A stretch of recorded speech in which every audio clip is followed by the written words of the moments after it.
on Earth transition. You may call me Haton. Let there be no misunderstanding of who I am. I come in this portion as a fourth-dimensional project commander in charge of Earth transition. As this is most thoroughly explained in other recordings from myself and others, I shall not cover it in this document. This document contains truth which can be validated. It comes forth in dictated format from myself to one of my transreceivers, recorder. There is nothing of channeling about it. It is via actual radio type shortwave directly from my source into a receiver terminal. No hocus pocus nor mystical hoopla. This recorder does exactly that. Records. She is not privy to the information resources, nor is she given to interpretation other than as any other reader would personally interpret. We of the lighted brotherhood of the cosmic and galactic participants are ready to make our presence upon your place. We travel and act in the direct service and under command of His Jesus Emmanuel Sananda. Sananda is aboard my command craft, from whence he will direct all evacuation and transition activities as regards the period you once call the end prophecies of Armageddon. He has organized placement for his peoples and will oversee all operations as regards his people. All intergalactic fleets are under his command, and for purposes of evacuation, those details are in most capable hands of one called, simply, Commander Ashta. There will be more and more frequent contact with ones of human format by ones of our commands. You will ask any energy form contacting you, to identify. Demand that if the energy is not of the light of the divine source to remove itself. Do not entertain any / and all energy fragments who appear to you, for more and more of the dark energy forms are making contact. Extreme caution, do not run hop aboard any spacecraft which might land cause the entities to identify themselves. Instructions for identification of the intergalactic commands are being presented currently and will be forthcoming in a massive way very shortly. This document is for the purpose of awakening you to the horrendous lie that has been perpetrated against you ones. I am giving it to ensure protection of those human ones who dared bring it into the open, and yet risk their lives having done so. I dedicate it to the ones who dared and have been mocked, ridiculed, and persecuted for having dared to give you help to save yourselves from the lies. I go on record to my adversaries herewith and place them on formal notice, ye shall not harm one hair of my workers. You shall reap bitterness if you bring physical harm unto them. Now, I shall tell you who I am in my higher command. I am Aten. Perhaps you might wish to look up that label, for it might prove to be quite important to you. I shall see to it that these instructions are carried forth, so I suggest there be no toying with this as some game of sorts to be discounted, at your next little seminar gathering of the flying saucer clubs and crystal worshippers. Your time of playing at star readings, Ouija boards, and tarot, to seek your fortunes, is over. Earth is going to march right through evolution, transition, tribulation, new birthing just as written. You need no psychic reader to tell you how it will be. You can hide your head in your sand bucket, it will change nothing. There are detailed and magnificent plans in operation to cause the transition to be quite survivable and workable for those of you who so choose to work with us and not in the enemy camp. The evil forces shall be met and stopped, but it will be a most unpleasant confrontation. The Master His Jesus Emmanuel Sananda is returned and awaits the appointed time. If you want information, I suggest heartily that you contact Phoenix Source Distributors for any and all information. We will be printing it in numerous volumes as fast as our scribes can receive. I dedicate this work to all who have taken a stand for truth. And of course, my infinite love and appreciation to Dharma, who works hours each and every day in our service. This is but a tiny portion of her works. I so honor my small circle who are in the building of physical foundations, and yet also see to it that these words are carried forth in truth and disbursement. Also to those who give such unselfish support in so many other ways, without which help we could not proceed. Blessings be yours, little ones, as yet are cherished beyond thy ability to comprehend. I request this book be brought to the public with all haste, for the physical protection of some of thy brothers rests heavily upon its promptness. I place my seal upon these writings of truth. You ones must awaken now, for you have slept too long and your world is crumbling down around thy feet. You are in the final countdown. I am Aten. Chapter 1. Rec number 2, Haton. Friday, August 18, 1989, 11:30 a.m. Year 3, Day 002. Commander Haton present. I see, Dharma, that your mind is scrambled and it annoys you. Leave it in my hands, please. We are going to continue to separate spiritual matters as regards soul survival from things of state and human matters. This is, of course, as much as is possible. It only means that we will effort to keep the documents somewhat in that format of order. A new publication. These portions will be for a new publication, or 2, or 3. The number of segments and separate publications will depend on the amount of material. We desire to get it to the people as quickly as possible, so we may publish in segments that one batch of information can be circulating while we write the next. Let us just wait until it falls into order. Dharma is feeling overwhelmed and critically needs rest. It gets harder for her to accept the things coming forth, and we must take time to allow her to handle it.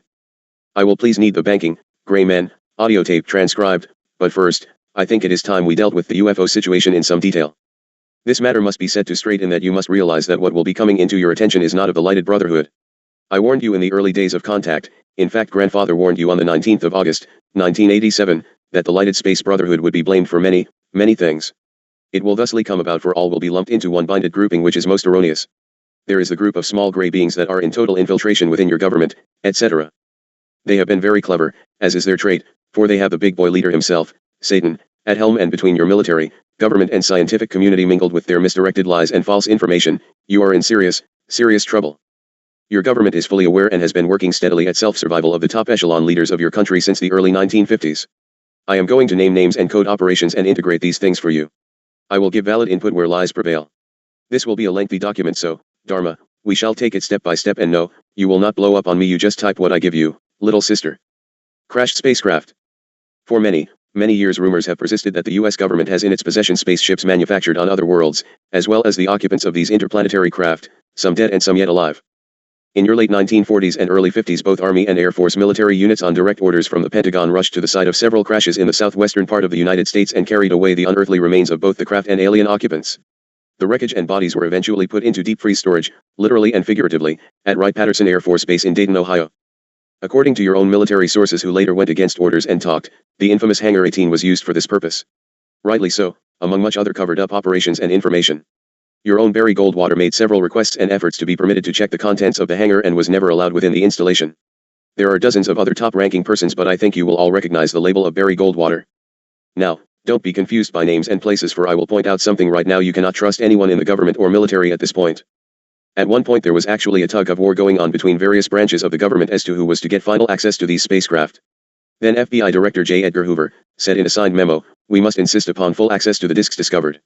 For instance, in the Louisiana case, the Army grabbed the disks and would not allow the FBI to have it for examination. Then, similarly, in 1973, Henry Kissinger telexed your embassy in South Africa to attempt to recover a UFO that had gone into the jungle there. Note: that was a craft from Cold-Oz, very friendly with the people in the area, for there are exchange bases there where cold Asians experience routine Earth missions, but somehow a crashed or disabled craft is up for grabs. But these ones proclaim to wish to bring these bits of information and covered up findings to the public. MJ-12 Committee. I want to note right here, but we'll discuss substance later, that Henry Kissinger and J. Edgar Hoover were, and Mr. Kissinger is, a major player in the Operation Majestic 12. The grandest and most horrendous cover-up known yet to man, for through that group and ones complementing it, your planet has been sold down the tubes. In 1954, President Eisenhower, by secret executive memorandum, NSC 540,111, these numbers become important as we go along, so pay attention, established a permanent committee, not ad hoc, to be known as Majority 12, MJ12, to oversee and conduct all covert activities concerned with the alien question. I certainly do speak of cosmic aliens and not thy brethren across your borders. NSC 541,011 was created to explain the purpose of questionable activities and clandestine, above top secret meetings which speculative contents were being leaked to the Congress and the press. Majority 12 was made up of, watch closely, Nelson Rockefeller, the Director of Central Intelligence, Alan Welsh Dulles, the Secretary of State, John Foster Dulles, the Secretary of Defense, Charles E. Wilson, the Chairman of the Joint Chiefs of Staff, Admiral Arthur W. Radford, the Director of the Federal Bureau of Investigation, J. Edgar Hoover, and 6 men from the Executive Committee of the Council on Foreign Relations known as the Wise Men. It was claimed these men were all members of a secret society of scholars that called themselves the Jason Society, whose members in turn supposedly came from the prestigious societies of Harvard and Yale, the Scroll and Key and the Skull and Bones. The Wise Men were key members of the Council on Foreign Relations. There were 12 members, including the first 6 from government positions, thus Majority 12. This group was made up over the years of the top officers and directors of the Council of Foreign Relations and later the Trilateral Commission. George Bush, Gordon Dean, and Zbigniew Brzezinski were prominent among them. The most important and influential of the Wise Men who served on MJ-12 were John McCloy, Robert Lovett, Averell Harriman, Charles Bolin, George Kennan, and Dean Acheson. Their policies were to last well into the decade of the 1970s. It is significant to mention here, that President Eisenhower as well as the first 6 members of MJ-12 were members from the government and were also members of the Council on Foreign Relations. I will come back to this momentarily, but I wish to introduce Mr. Kissinger at this point.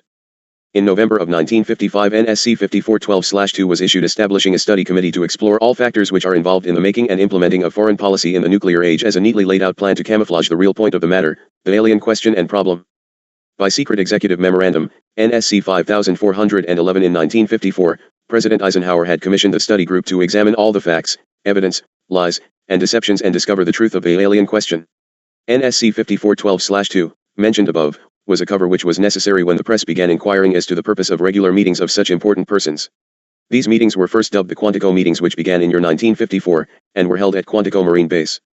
The Council on Foreign Relations. Plot thickens, 35 members were members of the Council on Foreign Relations who were members of the aforementioned secret scholars groups. Dr. Zbigniew Brzezinski was the study director for the first 18 months.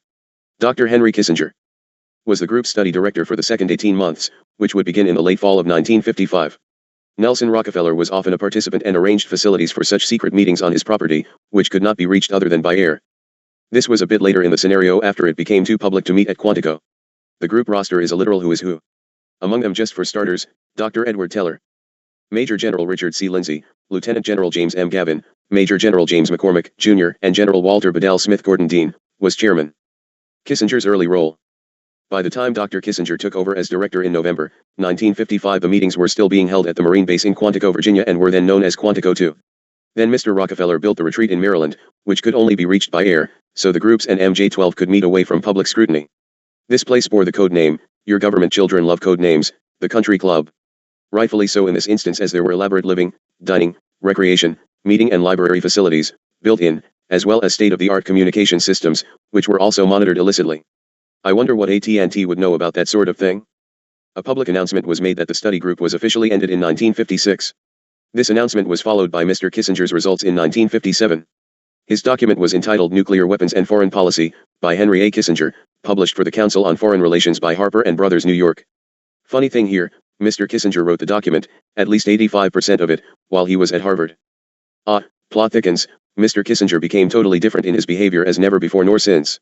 He would leave home very early each morning and return late each night without speaking to anyone or responding to anyone's queries. Obviously the secret meetings continued in great seriousness, an understatement of grossness. The presence and actions of aliens during this time was most certainly a shocker to Mr. Kissinger, who was dedicated under threat of death if he divulged information. His marriage did not survive this period of time. UFO study results. Now, let us write of the true findings of the group which have also leaked into the public as knowledge. The major finding and decision was that the public could not be told, as it was believed that it would most certainly lead to economic collapse. You will see later how they managed this facet through International Monetary Fund, Trilateral Commission, World Bank, Federal Reserve, and countless others, which I fully plan to count for you.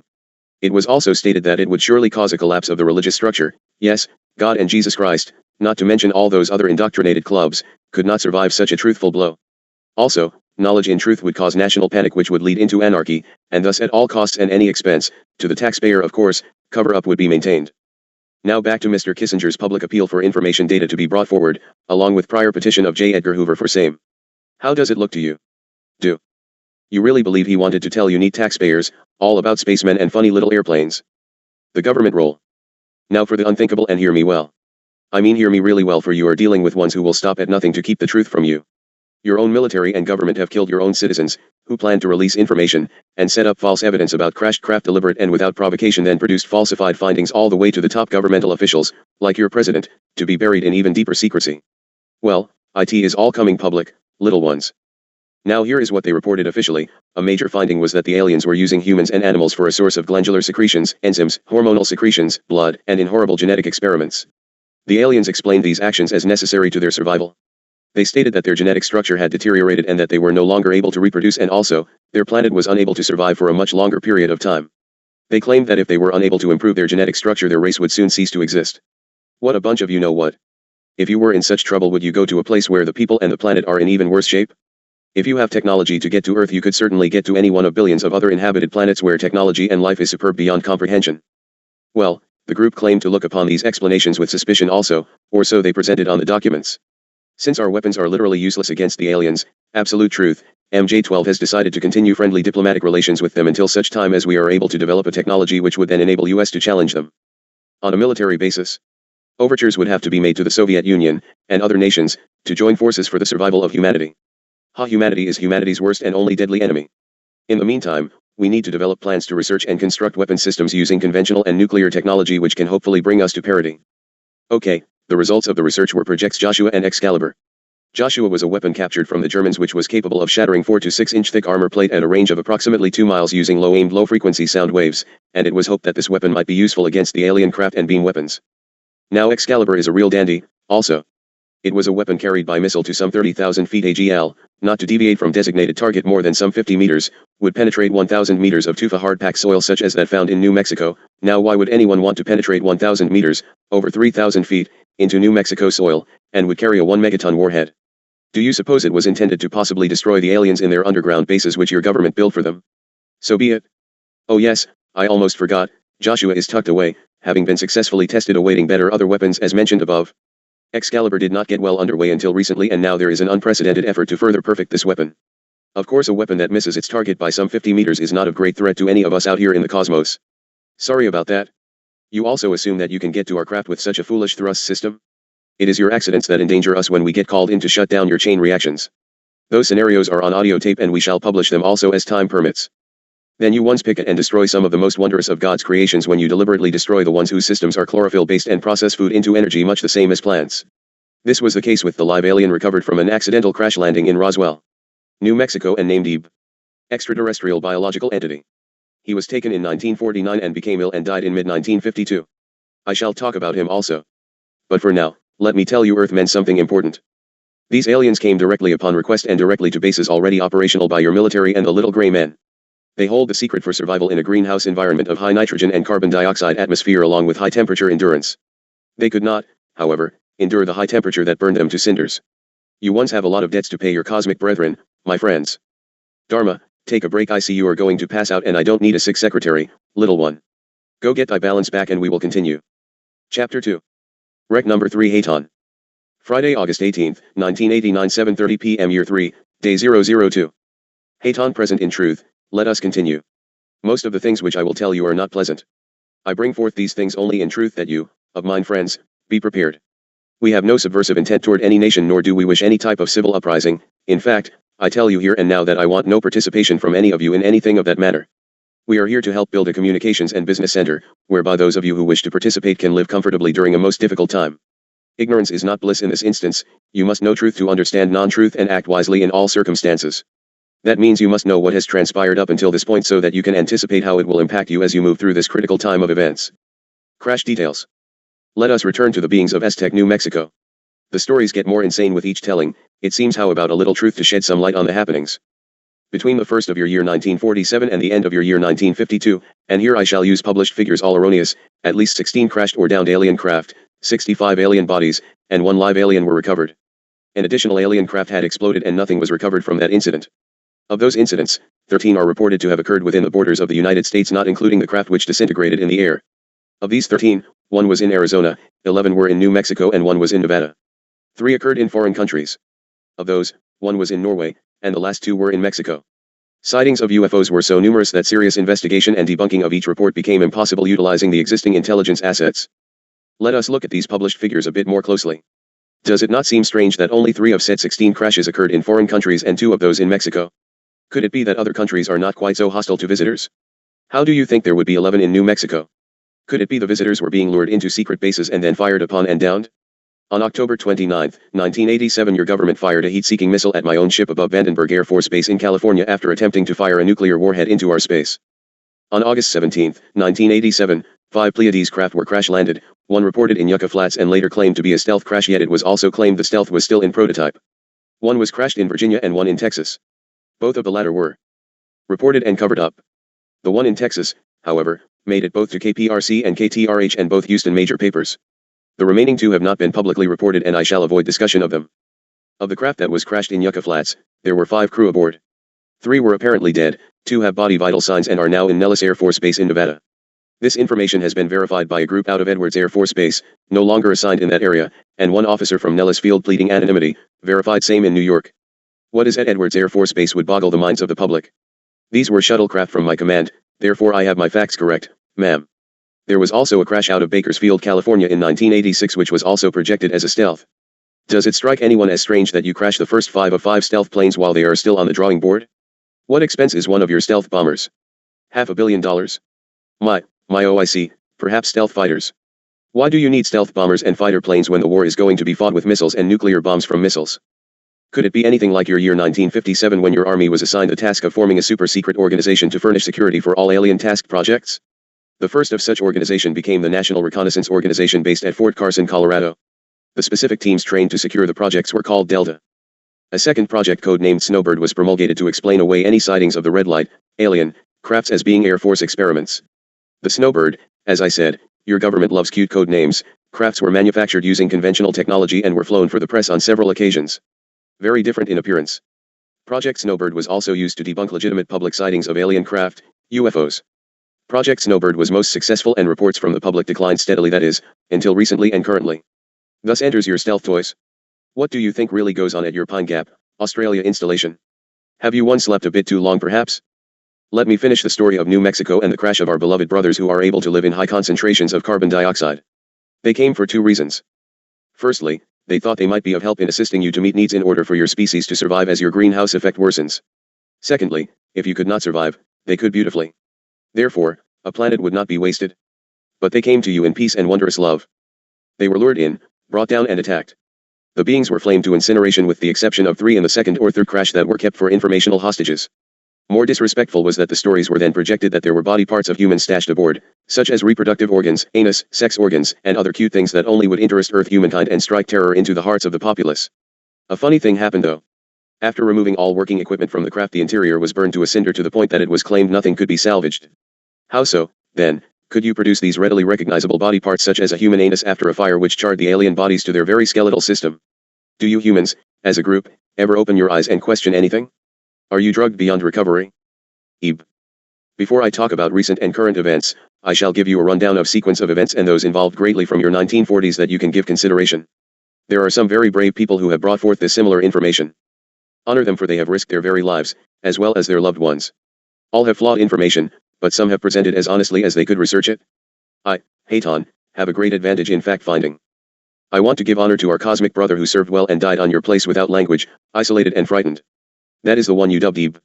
It was a name given by Dr. Vannevar Bush.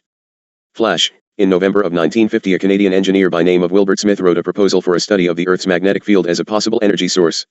He was with the Canadian Department of Transport and, having learned of these alien craft, etc., thought it most practical. He found the following information. A. The matter was the most highly classified subject in the United States government, rating higher even than the H-bomb. B. Flying saucers do exist. C. Their modus operandi is unknown, but concentrated effort is being made by a small group headed by Dr. Vannevar Bush, and D. The entire matter is considered by the United States authorities to be of tremendous significance. All of this was happening at a time when Billy Edward Meyer was receiving regular visits from Sem Jace, Ascot, etc., commanders in shuttlecraft, from my command Pleiades, to that place in Switzerland. Switzerland will come up again in the story as relates to your little select big boy groups. At any rate, Dr. Bush has been into about everything. Now, back to Ebe. Ebe had a tendency to misunderstand language and questions, and communication, if at all, was most difficult. He was also given to quite a bit of lie-telling if indicated and suitable. For over a year he would only give the desired answers to his interrogators. Any question which would have resulted in an undesirable answer went totally unanswered. It did not set overly well with your American Gestapo.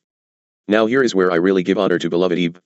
At some point into the second year of captivity he began to respond, and the information derived from this wonderful alien was startling, to say the very least. It was so wondrous that it was compiled into a project called the Yellow Book, not to be confused, of course, with Project Blue Book. There were photographs and records and all sorts of wondrous things which were viewed years later by investigators involved in Grudge 13, another cute code name.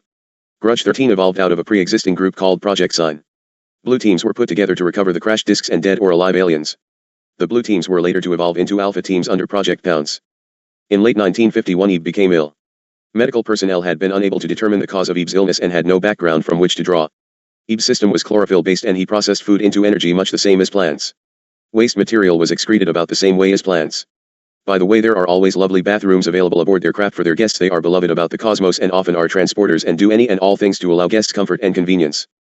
Well, anyway, Ebe couldn't be adequately treated nor diagnosed by a medical physician, so some brilliant doctor suggested a botanist.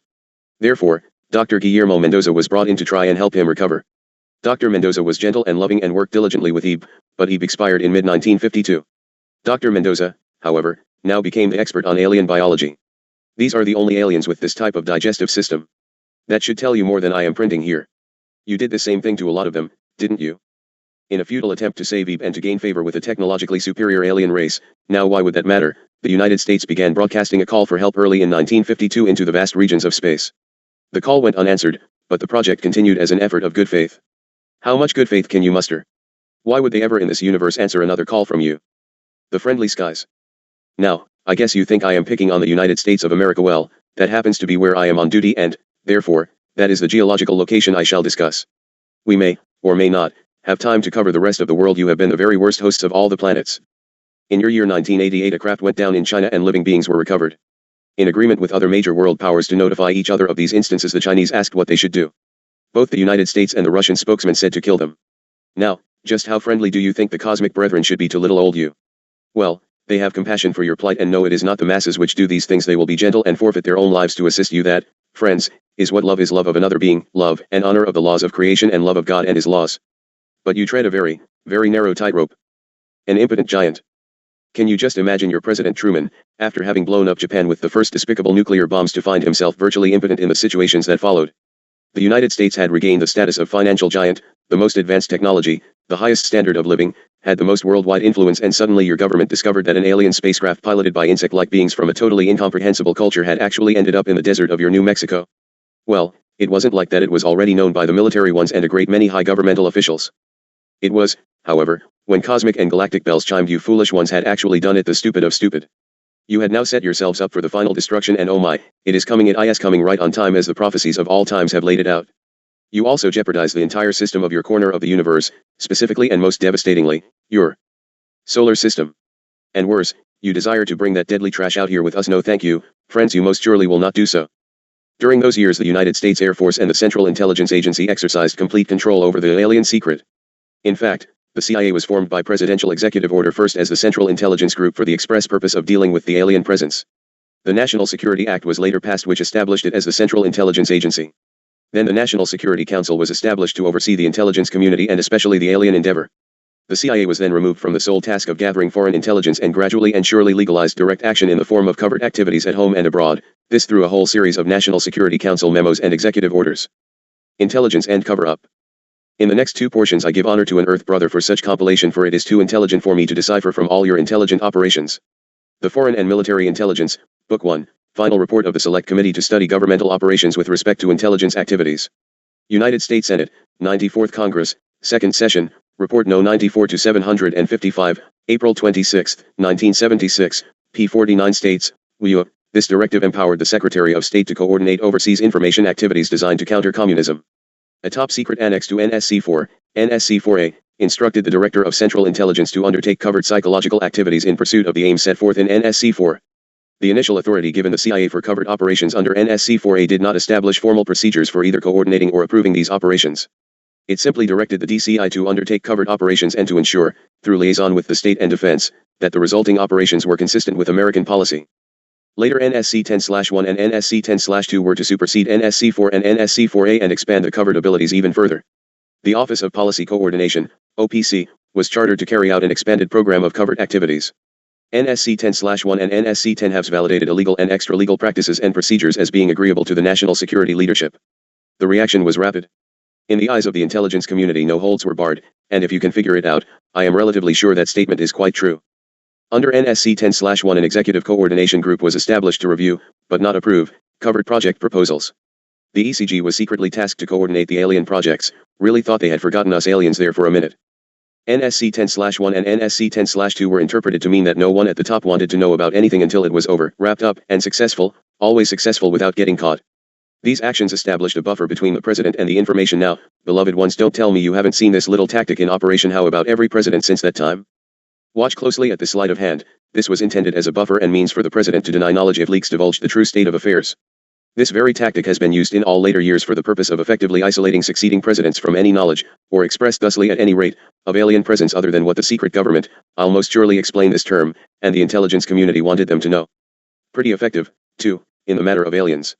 You could fry just about any visitor, alien or friendly, or a plane full from Mexico, if the big boys in the conspiracy wanted to so do, and keep it a big dark secret from anyone who could stop them. NSC-10/2 next established a study panel which met secretly and was made up of the scientific minds of the day. The study panel was not called MJ-12 at that time. That required more memos and orders and secret executive orders to establish MJ-12. Silence at any cost. Now we get into not being nice to your own guys. Your Secretary of Defense at that time, James Forrestal, began to object to all the secrecy. This was a fine, idealistic, and religious man who believed that the public deserved to be told these things about aliens and stuff. When he began to argue and talk to leaders of the opposition party and leaders of the Congress about the alien problem, he was promptly asked to resign his appointment. He expressed his fears to a lot of people and rightfully believed that he was under surveillance. This was interpreted by those who were ignorant of the facts and passed off as a case of paranoia and a little schizophrenia. Forrestal, it was later said, had had a mental breakdown and was tucked into Bethesda Naval Hospital.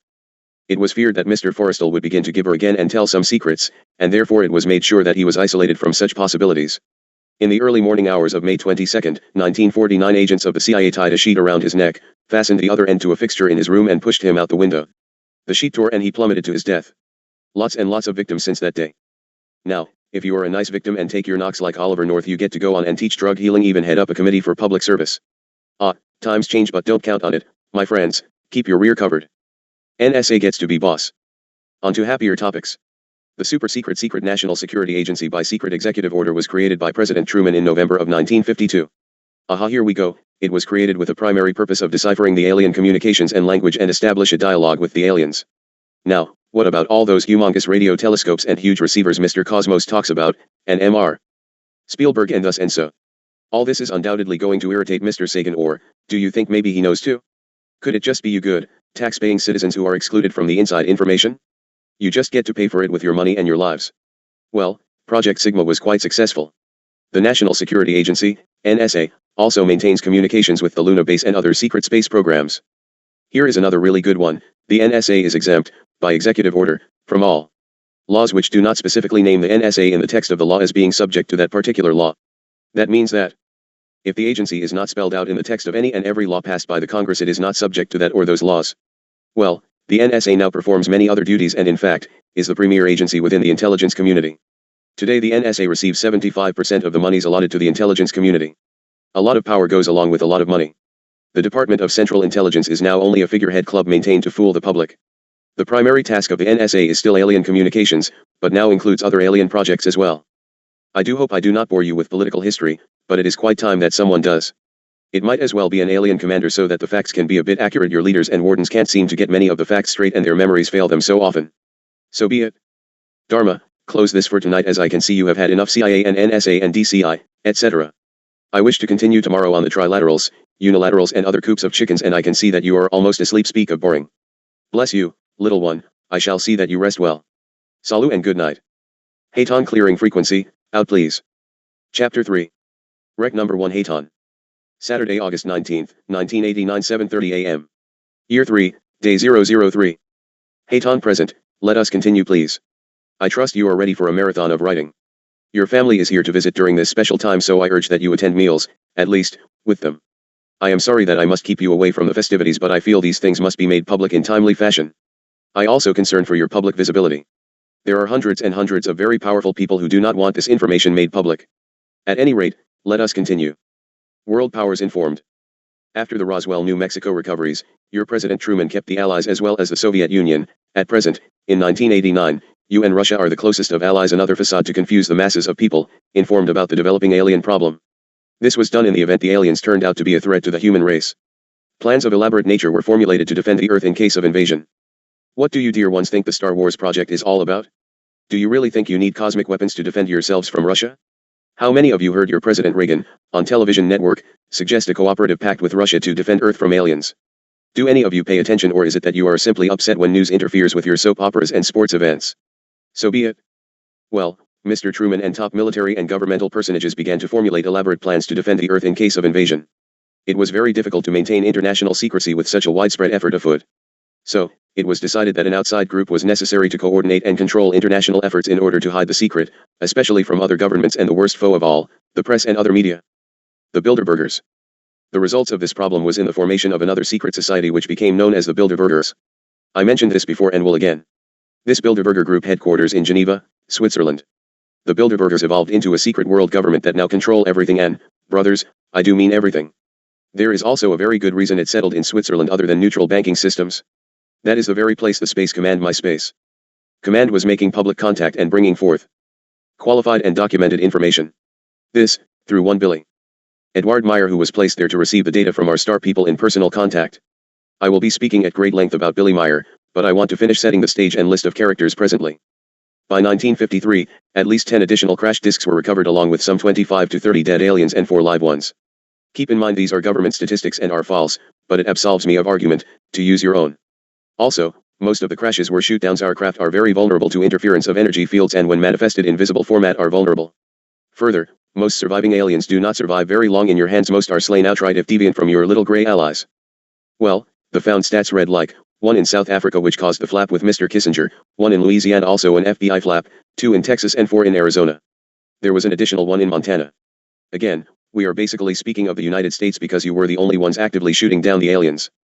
At this time, 1953, You got a new president by the label of General Dwight D. Eisenhower of your army, and Supreme Allied Commander during your World War II. Now, this man was structured to function by staff committee. He made major decisions, but only when his advisors were unable to come to a consensus of opinion. He would study several alternate approaches to any matter and choose one. His favorite comment, which he utilized constantly to his staff: just do whatever it takes. He was an avid golfer and spent a lot of time on the golf course as his staff was accustomed to the decision-making and information gathering. Nelson Rockefeller's role. Mr. Eisenhower found out, early on, that he could not handle the alien problem in this customary manner, for it had to be kept a secret even from Congress. Now, lucky for Mr. Eisenhower that he had a very close, influential and wealthy personal friend, Mr. Nelson Rockefeller, who was also a fellow member of the Council on Foreign Relations, and requested help with the alien problem. Immediately these two began formulating the secret structure of alien task supervision, which was to become a reality within about a year from onset. Thus Zero was birthed. This affiliation was destined to be the biggest mistake Eisenhower made for the future of the United States and most probably for all humanity. It was most logical, however, for it was in fact, Nelson Rockefeller's uncle, Winthrop Aldrich, who had convinced Eisenhower to run for the presidency. The entire of the Rockefeller family, and with them the Rockefeller empire, had solidly backed Eisenhower. Within 1 week of Eisenhower's election he had appointed Nelson Rockefeller to chairmanship of a Presidential Advisory Committee on Government Organization. Rockefeller was responsible for planning the reorganization of the government. President Roosevelt's New Deal programs went into one single cabinet position called the Department of Health, Education, and Welfare. When the Congress approved the new cabinet position called the Secretary of Health, Education, and Welfare, Ovta Culpobby was appointed. Nelson was named to the post of Undersecretary. How handy. In 1953, coincidentally, astronomers discovered large objects in space which were moving toward the Earth. It was first believed that they were asteroids. Later evidence proved that the objects could only be spaceships. 3 Ermite-6 LJPD intercepted alien radio communications. Now why do you suppose no one can find any radio signals on your big honker set up for that purpose? We send signals constantly and we don't even need the setup. We cut in on communications lines to all your military and government frequencies as well. But you are told there is just nobody out there. Also, when these objects reached Earth atmosphere they took up a very high orbit around the equator. There were several huge ships, and their actual intent was unknown.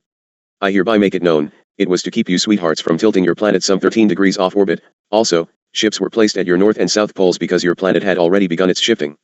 A cross-belling of energy support and stabilizing beams were set up and the ships from the midsection were not removed until 1988, when the Intergalactic Council demanded that the support be removed. Project Sigma and then a new project named 30DWR then began to interact with alien radio communication. Project Plato was tasked with establishing diplomatic relations with this race of space aliens. It was in this period of time that we of the Galactic Fleet contacted the US government and offered assistance. We informed them that nuclear ordnance must be banned, etc. Well, nuclear disarmament was not considered to be within the best interest of the United States, of course not. How else can you blow up an entire planet? At any rate, our overtures were rejected. Eisenhower's meeting. Now, the pattern fits with what I gave you on Wednesday. President Eisenhower, in 1954, set a meeting at Holloman Air Force Base with a race of extraterrestrials described as large-nosed gray aliens. These aliens had been orbiting the Earth for some time, it seems. In your disdain for lofty titles, as in the case with His Omnipotent Highness, Krill, you dubbed him, Original Hostage Krill. Here enters the first alien insignia which was taken as a basis for naming your trilateral commission. That insignia is displayed on craft and worn on uniforms. Almost all space commands display some variation of that basic triangle pyramid. 2 encounters were arranged with your president. The first meeting, as before stated, was at Holloman Air Force Base.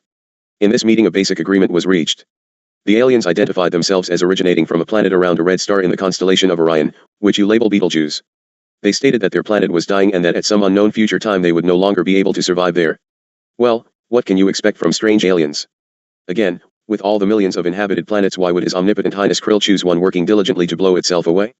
Could it be your old ancient prophecies were beginning to take final formation? U.S/alien treaty.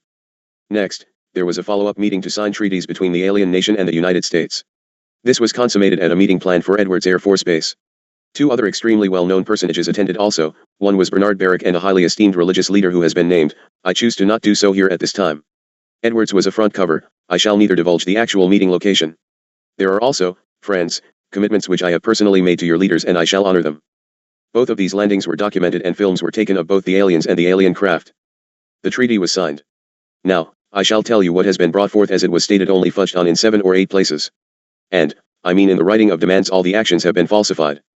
Here is what the government wants you to believe now that MJ12 and secret documents have been forced to publicize through your Right to Information Act.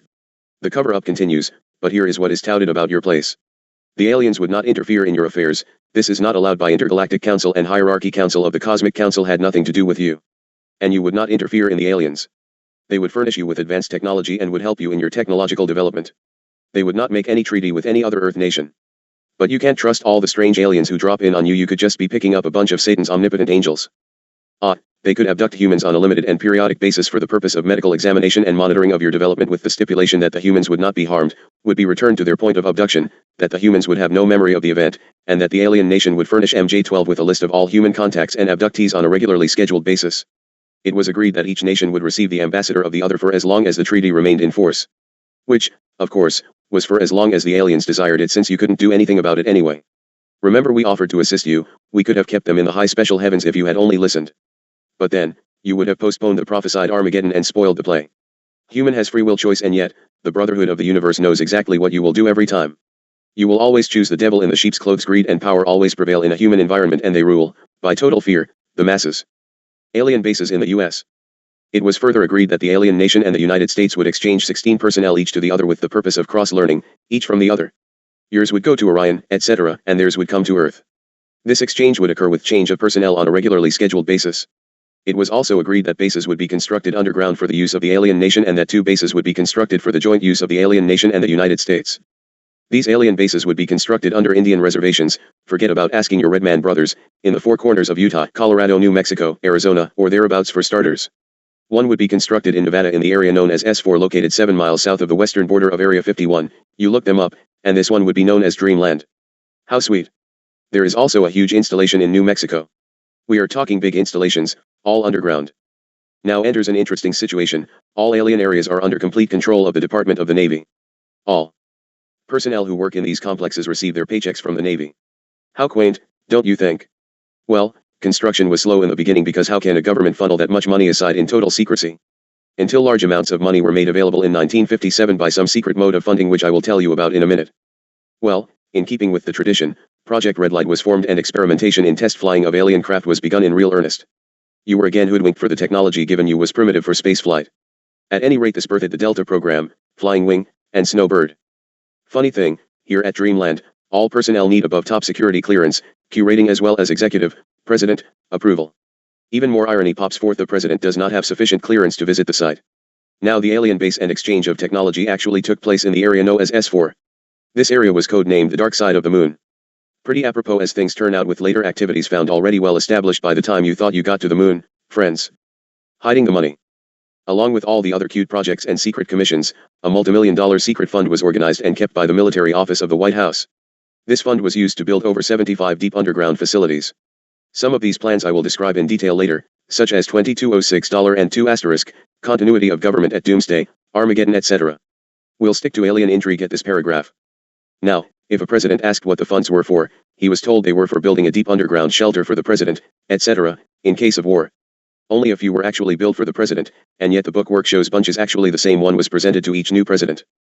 Millions of dollars were funneled through this office to MJ-12 and then out to the contractors, and was used to build top-secret alien bases, as well as 723 6, and 5, 780%, good one deep underground military bases, and the facilities promulgated by Alternative 2, throughout the nation. But I have neglected to tell you about the alternatives. Well, Dharma can only handle one subject at a time.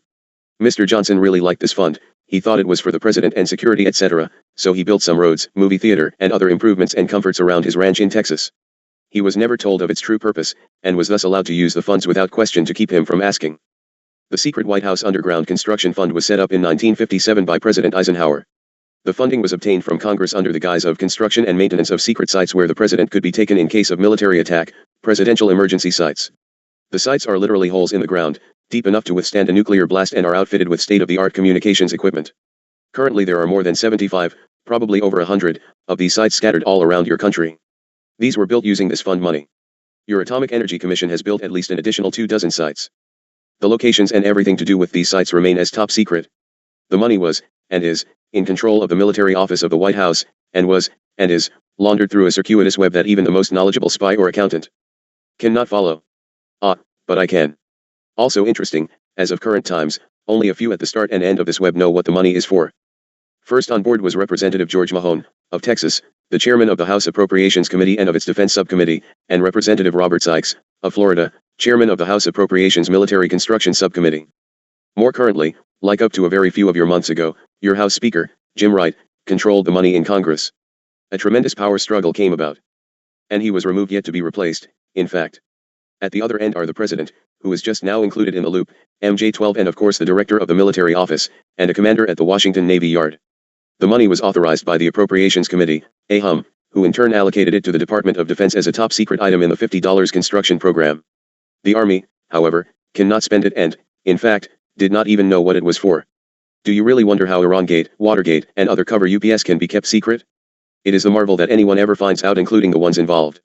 Here is a better one. The money was then channeled to the Chesapeake Division of the Navy engineers, who had no idea what the money was for, either. However, authorization to spend the money was in reality given to the Navy. Somebody arbitrarily decided, probably Oliver North.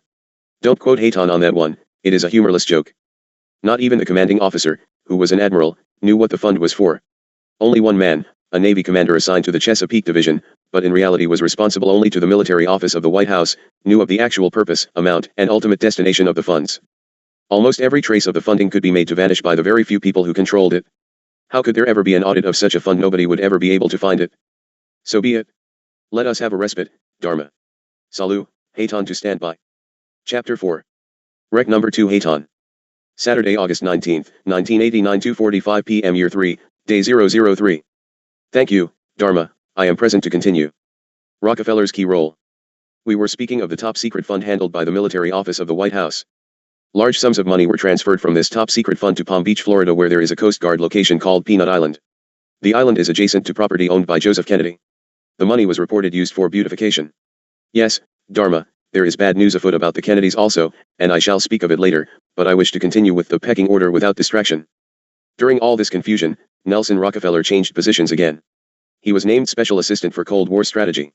The old name for the position was Special Assistant for Psychological Strategy. For those of you who are going to check all this data out, that position had been held by C.D. Jackson. This same position would evolve over the years into the position plus HQU bloke who was ultimately to hold under President Nixon. He was, officially, to give advice and assistance in the development of increased understanding and cooperation among all peoples. The description, given officially, was a camouflage for secretly he was the presidential coordinator for the intelligence community. In this new post, Rockefeller reported directly, and only, to the president. He now was positioned to attend meetings of the Cabinet, the Council on Foreign Economic Policy, and the National Security Council, which was the highest policy-making body in the government. Rockefeller was given, in addition, a second high-level job as head of the secret unit called the 3J and URXS, which was formed under NSC 5412/1 in the spring of 1955. March, for you searchers. The group consisted of different ad hoc members depending on the subject on the agenda. The basic members were Rockefeller, a representative of the Department of Defense, a representative of the Department of State, and the Director of Central Intelligence. It was soon called the 3412 Committee, must have run out of silly secret code names. Whoops, no, it was also called the Special Group. NSC 5412/1 established the rule that covert operations were subject to approval by an executive committee, whereas in the past these operations were initiated solely on the authority of the Director of Central Intelligence. So, and away we go, by Secret Executive 0 Projects, NSC 5410, Eisenhower had preceded NSC 5412/1 in 1954 to establish a permanent committee, not ad hoc, to be known as Majority 12-0. Now, Dharma, we have made the loop back to the writings of yesterday so ones can refer back if they so choose. Prophecies of Fatima confirmed.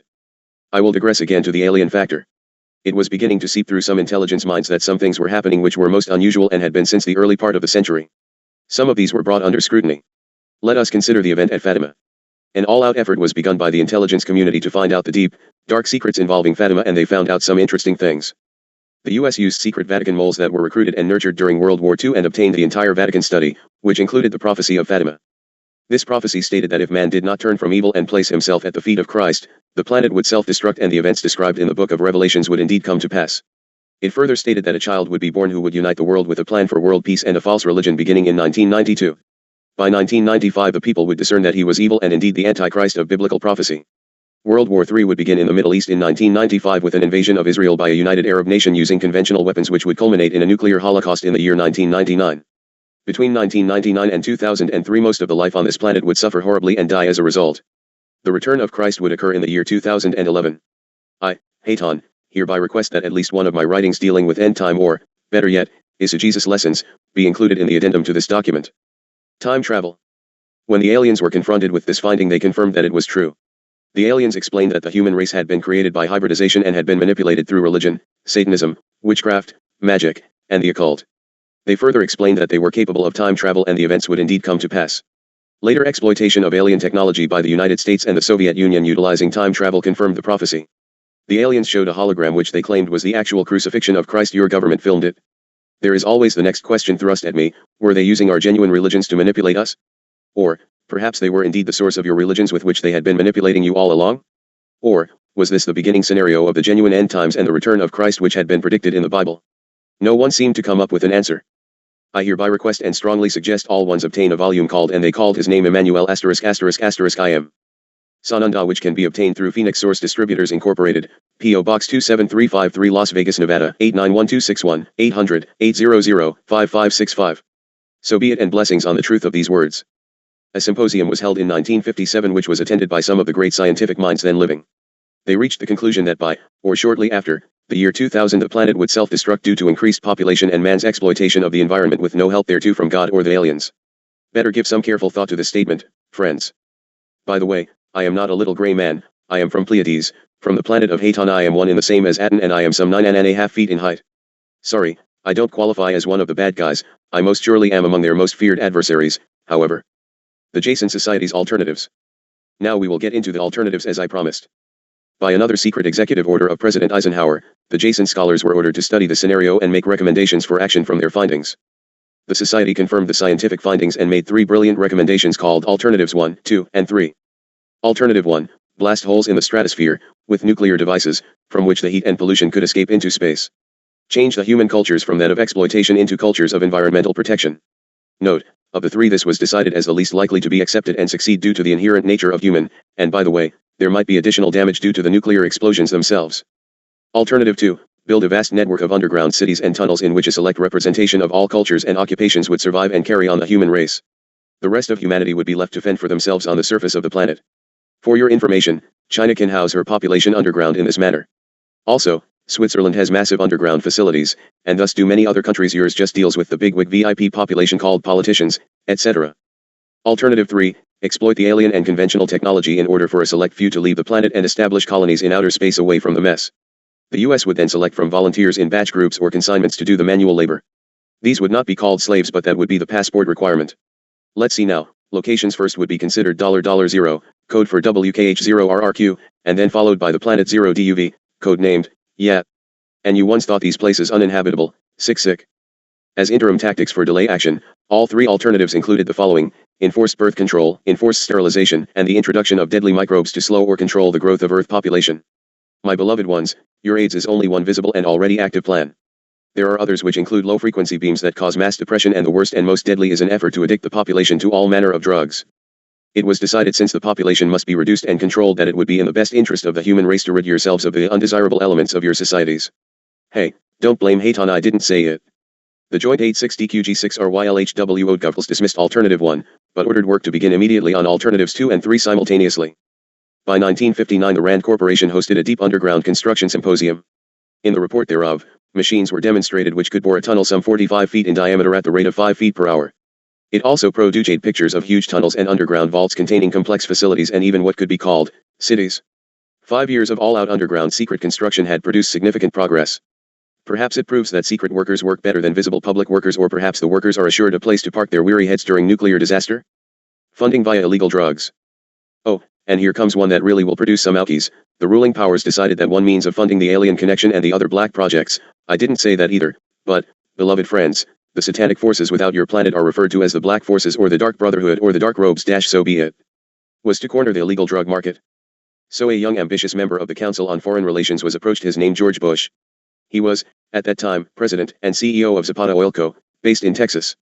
Zapata Oil was experimenting with the new technology of offshore drilling. It was correctly thought that the drugs could be shipped from South America to the offshore platforms by fishing boats, where it would then be taken to shore by the normal transportation used for supplies and personnel. By this method no customs or law enforcement agency subjected the cargo to search. George Bush agreed to help and organized the operation in conjunction with the Central Intelligence Agency. Ring any bells? The plan worked even better than anyone had hoped and has since expanded worldwide, and there are now many other methods sanctioned as ways of bringing the illegal drugs into the country. Heaven help you if you work outside the cartel, however. The CIA now controls all the world's illegal drug markets. Just remember, when you get on Mr. Bush's bandwagon to fight the war on drugs and war on poverty, Mr. George Bush began sale of drugs to your children. There just isn't any pretty way to say it, so let us say it as it is. I, Commander Jai Orgos Hayton, hereby want it known to anyone reading this document it will come forth from 7 separate sources in almost identical format. It is useless to touch this author for she is devoid of any information other than what I give her through radio signal. I dictate, she writes, then she goes aside and throws up. There will be allowed no more martyrs in the service of the Master Yesu Jesus Ananda, who is returning in the quite near future to reclaim this planet for your creator source. You can call it whatever you wish. Armageddon is quite suitable. Kennedy Ultimatum. Enter President John F. Kennedy. The official space program was really boosted by President Kennedy in his inaugural address when he mandated that the United States put a man on the moon before the end of the decade. Although apparently innocent in its conception, this mandate enabled those in charge to funnel vast supplies of money into black projects and conceal the real space program from the American people. A very similar program was in active workings within the Soviet Union and served the same purpose. In fact, a joint alien, United States and Soviet Union base already existed on the moon at the very moment Kennedy spoke the words at the address. On May 22, 1962, a space probe landed on Mars and confirmed the existence of an environment which could support life. Not long afterward, the construction of a colony on the planet Mars was begun in real earnest. Today, friends, cities exist on Mars which are populated by specially selected people from different cultures and occupations taken from all over the Earth. Sound familiar? A public charade of antagonism between the Soviet Union and the United States has been maintained over all of these years in order to fund projects in the name of national defense when, in fact, you are the closest of allies. How else could you secretly funnel such immense outlays of funds? Whoops, right along in here President Kennedy discovered portions of the truth concerning the drugs and the aliens. He issued an ultimatum in 1963 to MJ12. He assured them that if they did not clean up the drug problem he most certainly would do it for them and heads would roll. He informed MJ12 that he intended to reveal the presence of aliens to the American people within the following year and ordered a plan developed to implement his decision. President John Kennedy was not a member of the Council on Foreign Relations and knew nothing of Alternative 2 or Alternative 3. Internationally, the operations were supervised by an executive committee known as the 3 Rolf and RPPLWWHH. In the United States they were supervised by MJ12, and in the Soviet Union by its sister organization. President Kennedy's decision struck fear into the hearts of those in charge. His assassination was ordered by the Policy Committee and the order was carried out by agents of MJ12 in Dallas, Texas. Yes, dear ones, President John F. Kennedy was murdered by the Secret Service agent who drove his car in the motorcade. The act is plainly visible in the films of the murder taken at the scene that day. All of the witnesses who were close enough to the car to see William Greer shoot Kennedy were, themselves, all murdered within 2 years of the event. Mrs. Kennedy has been spared only through intimidation and fear and the assumption that she was so shocked that she mistook Greer as shooting at a suspect. The Warren Commission was a farce and the Council on Foreign Relations members made up the majority of its panel. They succeeded in snowing the American people. Many other patriots who attempted to reveal the alien secret have also been murdered throughout the intervening years. Moonbase Luna. Let us speak about the moon. During the era of the United States initial space exploration and the actual moon landings, every launch was accompanied by alien craft. I even accompanied some of those trips. A moon base dubbed Luna was sighted and filmed by the Apollo astronauts. Domes, spires, tall round structures which look like silos, huge T-shaped mining vehicles which leave stitch-like tracks in the lunar surface, and extremely large, as well as small, alien craft readily appear in the photographs. It is a joint United States, Russian, and alien base. The U.S. space program is a farce and an unbelievable waste of money. Alternative 3 is a reality and is not at all science fiction as you might have believed. The Apollo astronauts were severely traumatized by this experience and their lives and subsequent statements reflect the depth of the revelation, as well as the effect of the muzzle order which followed immediately. Ye shall not speak of it. They were ordered to remain silent or suffer the extreme penalty, death, which was termed an expediency. One astronaut did actually talk to the British producers of the TV expose Alternative 003 confirming many of the allegations. In the book Alternative 003 the pseudonym Bob Groden was used in place of the astronaut's true identity. It was also stated that he committed suicide in 1978. Well, many of the facts in the book are truly placed within for disinformation purposes. The disinformation was thrust upon the authors intentionally in an effort to nullify the effect of the British TV expose. Brothers, the headquarters of the international conspiracy is in Geneva, Switzerland. The ruling body is made up of representatives of the governments involved as well as the executive members of the group known as the Bilderbergers. Meetings are held by the Policy Committee, when necessary, on a nuclear submarine beneath the polar ice cap. The secrecy is such that this was the only method which would ensure that the meetings could not be bugged. Well, the book is 75% truth, so well worth the reading and protects these authors of this information. Please rush out and buy it. That is $7, $51.7,9. The disinformation is purposeful and can be easily spotted. There are other documents which are false and should be hereby noted. One is the Eisenhower briefing document which was released in the United States under the contingency plan Majestic 12. Through the aliens you have been presented with some pretty good technology with nuclear thrust systems. No alien would be foolish enough to give you the real secrets. You are too dangerous and they don't trust you one iota. You do, however, have craft which are capable of space journeys and do, quite regularly, make trips into space. One lovely craft is named Aurora and is berthed in Area 51 in Nevada. It is a one-stage ship called a trans-atmospheric vehicle, TOF, and it can go into a very high orbit from a 7-mile-long runway. It can then return on its own power and land on the same runway. You also currently have and fly atomic-powered alien-type craft at Area S4 in Nevada. Your pilots have made interplanetary voyages in these craft and have been to the Moon, Mars, and other planets in your system, aboard the ships. You have been grossly lied to about the true nature of the Moon, the planet Mars, Venus, etc., and have backed it up with lunar probe pictures which everyone gets all excited about. There is a word I usually like to use in these instances, but my local audience thinks a space cadet should not use such language. My dear friends, there are places on the Moon where there is even plant life. It also has a few man-made lakes and ponds upon its surface, and clouds have been frequently observed and filmed.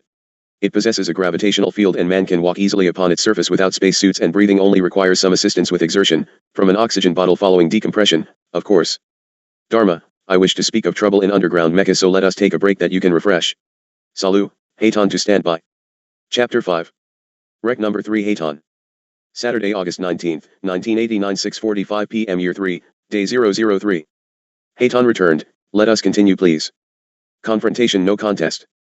In 1969 the early romance had worn thin in the underground world of alien and scientists. A confrontation took place between the human scientists and the aliens at the Dulce underground laboratories. The aliens took many of your scientists hostage, never trust the devil. Delta forces were sent in to free them, but were no match against the alien weapons. 66 of your people were killed during the action. As a result you withdrew from all joint projects for a couple of years. Don't think that slowed up the little gray men, as they were glad to be rid of you. In time, however, with a lot of pseudo-promises on both sides, reconciliation took place and once again you began to interact. That alliance still continues to this current day. First U.S. military coup. Then Mr. Nixon met his Waterloo at Watergate. When the scandal broke, President Nixon had intended to just ride out the storm, confident that he could not be impeached. MJ12 had a different agenda. The intelligence community rightfully concluded that an impeachment trial would open up the files and bare the awful secrets to the public. Nixon was thereby ordered to resign. He refused, and so the first military coup took place in the United States. The Joint Chiefs of Staff sent a top-secret message to the commanders of all the U.S. armed forces throughout the world. It stated, upon receipt of this message you will no longer carry out any orders from the White House. Acknowledge receipt. This message was sent a full 5 days prior to Nixon's acquiescence, and he publicly announced that he would be resigning. Covering up. During all the years that this was happening, the Congress and the American people seemed to sense instinctively that something was wrong. When the Watergate scandal broke they jumped on the wagon, and everyone thought that the agencies would be cleaned out. President Ford organized the 5 Haihu Commission, speak of foxes in the henhouse, to do the job of clean out. Of course, his real mission was to see to it the cover-up veil was not pierced.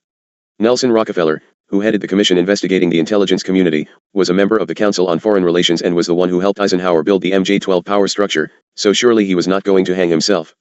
He allowed just enough information to slip through to keep the dogs at bay. He threw out a few bones and the cover-up kept its cover securely in place. Poor Senator Church would later conduct the famous Church hearings. Now, he also was a prominent member of the Council on Foreign Relations, and he only repeated the Rockefeller Act, thereby ensuring acceptance of Rockefeller's efforts as look how hard we tried. Again the cover-up prevailed without a flaw. When Iran-Contra came along it was thought that this time it had to come gushing out all over you masses of blind children. Again wrong. Despite piles and piles of documents that pointed directly to drug dealings, smuggling, and other monsters too large to hide, the cover-up sailed through, and your 2 Olihu 1 RUWK was even hailed as a hero. Could your Congress be among the ones who are selected to head for the Mars colony when the Earth Big Bang comes down? Could it be that they know the whole thing and aren't willing to touch it with the proverbial 10-foot pole? Financial empire. I have already presented the summary of the financial empire controlled by the CIA, the NSA, the Council on Foreign Relations, the Trilateral Commission, the International Monetary Fund, the Bilderbergers, etc., etc., etc. Therefore, I request that audio tape be transcribed and added to this portion in full. Thank you. Please see Appendix I. The Gray Men. This group, especially the CIA, the NSA, and the Council on Foreign Relations, controls and launders the money from drugs and other intelligence community proprietary ventures, but I shall add 1 or 2 things here, in addition to information on my information document of last year. The amount of money is beyond your wildest imaginings, no matter how big is your imagination, and is hidden in a vast network of banks and holding companies.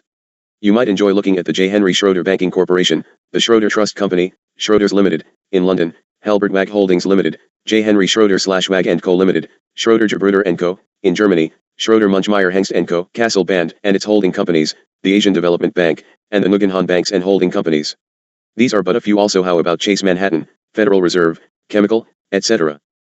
The majestic cover-up. Now comes the value of knowing how executive orders are written and numbered. To give you a few more exclusives. A contingency plan was formulated by Majority 12 to throw anyone off the trail should truth begin to rear its ugly head. It was known as Majestic 12. It was implemented with the release of a completely fraudulent document entitled Eisenhower Briefing Document. This was released by Moore, Shandera, and Friedman. This document lists the executive order as number. This is a number which could not even exist for a long time into your future. Executive orders are issued in consecutive numbers, no matter who might occupy the White House. This is for reasons of continuity, record keeping, and to prevent confusion. Heaven help anyone who creates confusion. Mr. Truman wrote in the 9,000 series, Eisenhower wrote in the 10,000 range, Ford in the 11,000 range, and Mr. Reagan got only into the 12,000 bracket. How so could you have one numbered 092447? The number of the executive order is only one of many fatal flaws contained within the document. The plan so far has thrown the entire research community off the trail for several years and has resulted in the wasted expenditure of millions or dollars seeking documents which do not exist. Now enters Dr. Stanton Friedman, self-proclaimed UFO research expert. Dr. Friedman landed a grant of $16,000 to research the information. He wasted it all, or so he claims. Preparing for alien contact. Another contingency plan is in force and is working upon you today. It is the plan to prepare the public for eventual confrontation with alien race. They know it's coming momentarily. The public is being bombarded with movies, radio, advertising, and TV depicting almost every possible aspect of extraterrestrial presence.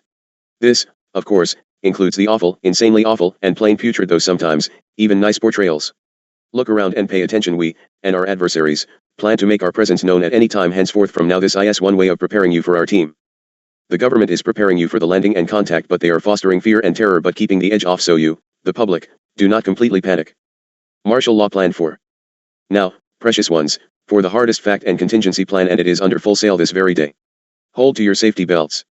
For many years they KDYHEHHQLPSRLJGUXJave and selling them to the people, and mainly the poor and the minorities, as well as the young people who want to explore the world and what the so-called adults are doing. 6 Reflotahoida programs were put into place to create a dependent non-working element of your society. Then they began to remove the social welfare programs. I.e., this week, if anyone on welfare is caught with crack cocaine, they are immediately removed from welfare. At least that is what is offered. Look for it to happen.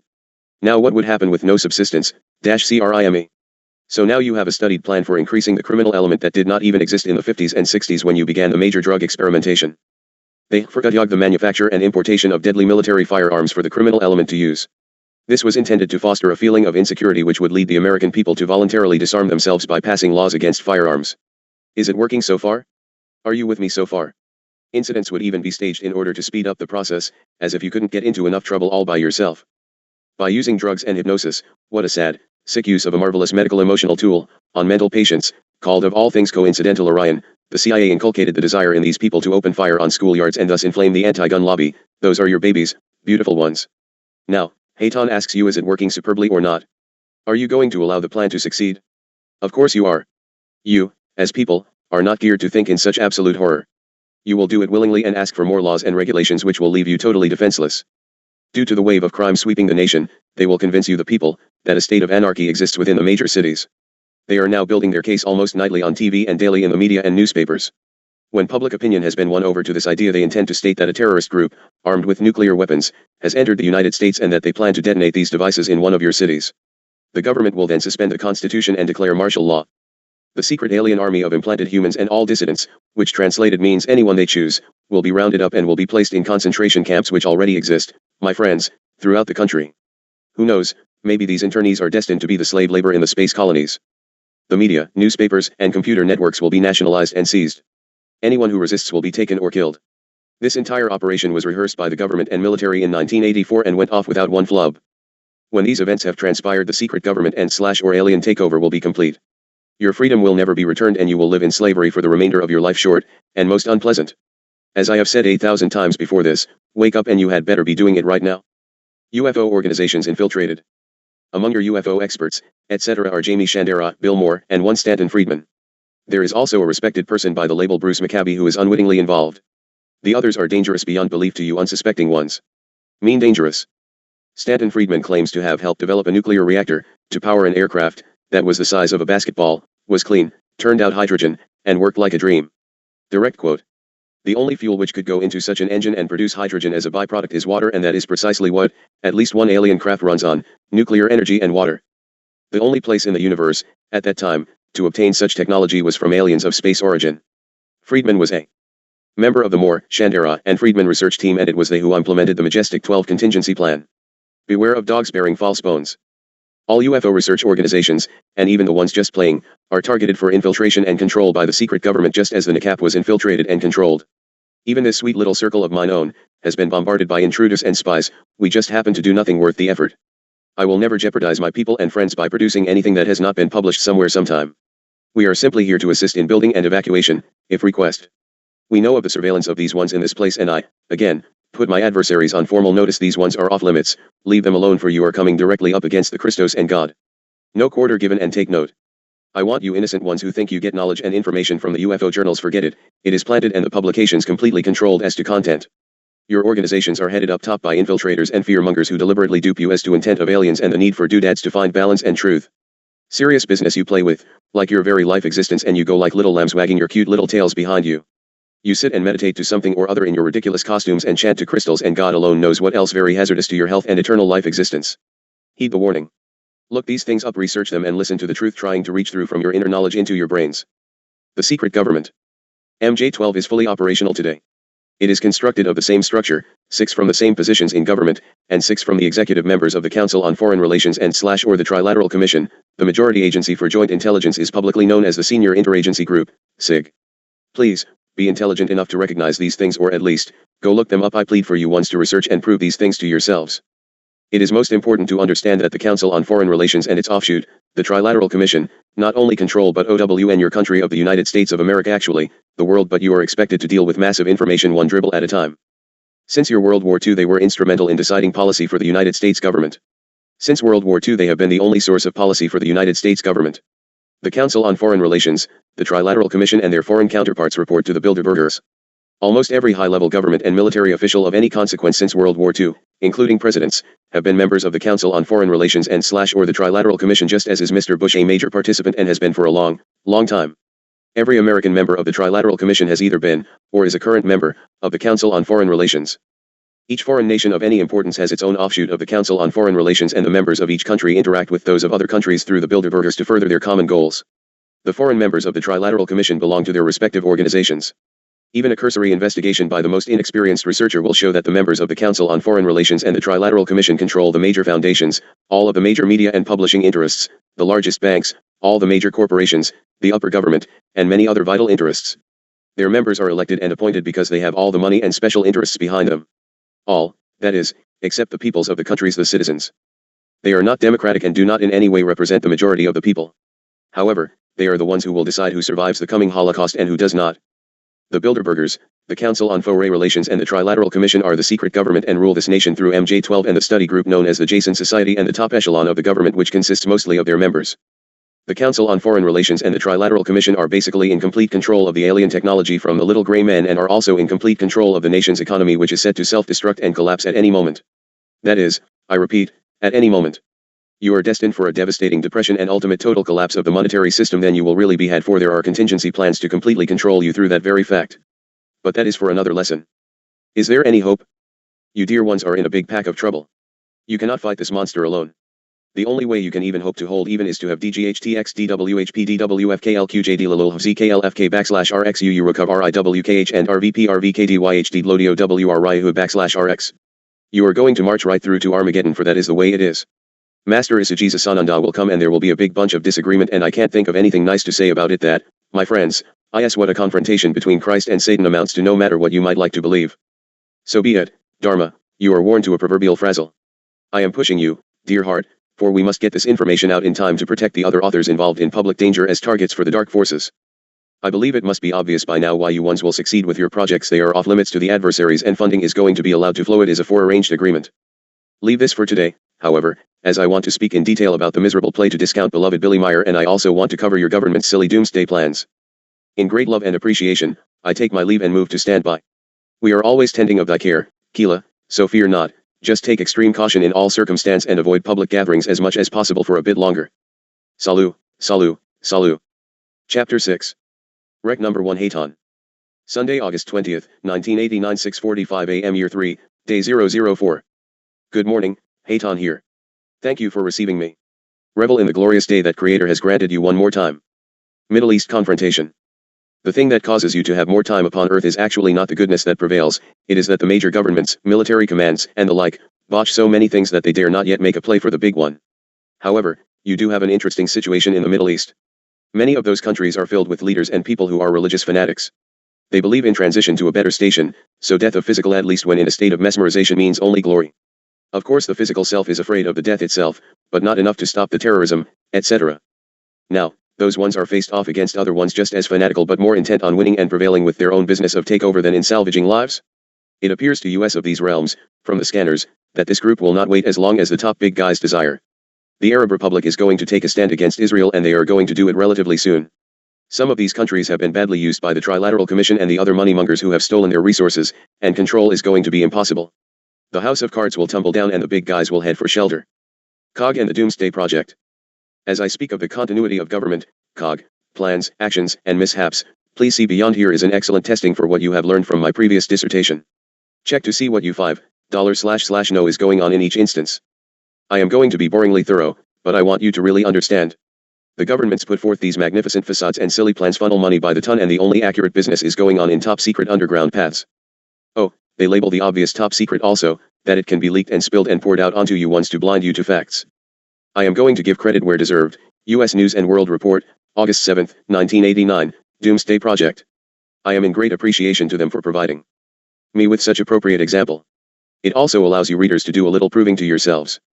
It begins, I will add emphasis, it is one of America's deepest official secrets, a combination of classified escape plans, cleverly concealed bunkers and space-age communication systems that, in the event of a surprise nuclear attack, would enable the government to regroup to provide critical services to a stricken citizenry and organize an effective military reprisal against its attacker.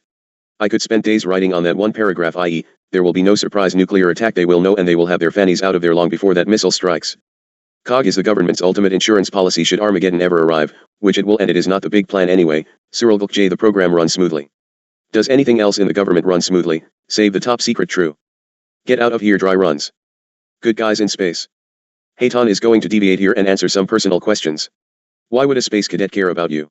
Well, you are going to destruct, and when you do, it blows the cosmic system into shockwave chaos. That is our territory of which we now speak somewhere out there. That, however, is not the main reason for we can seal you off in a plasma, energy, shield and contain your gaseous balloon after your chain reaction from your toys. Earth human, the masses of little people, ask in the most humble as well as arrogant ways, God and Jesus Christ to help you, in this time of desperation. God answers prayers, beloved ones. In answer to your prayers he sends his other children of the cosmos to help you, we who remain in the practice of the laws of creation and God's laws of universal truth.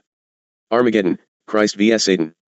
Emmanuel, Jesus Christ, has a very large adversary, whose name was Lucifer, Satan, who, it was prophesied, would rule the earth for a period of time before the end.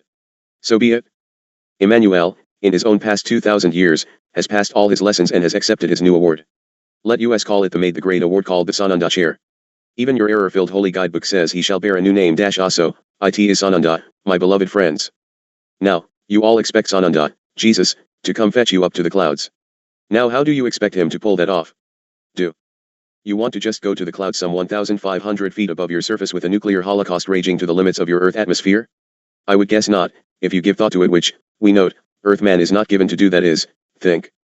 The planet Earth is making a dimensional change into +5 +, 5%, 57 plus, dear ones. A great and magnificent transition.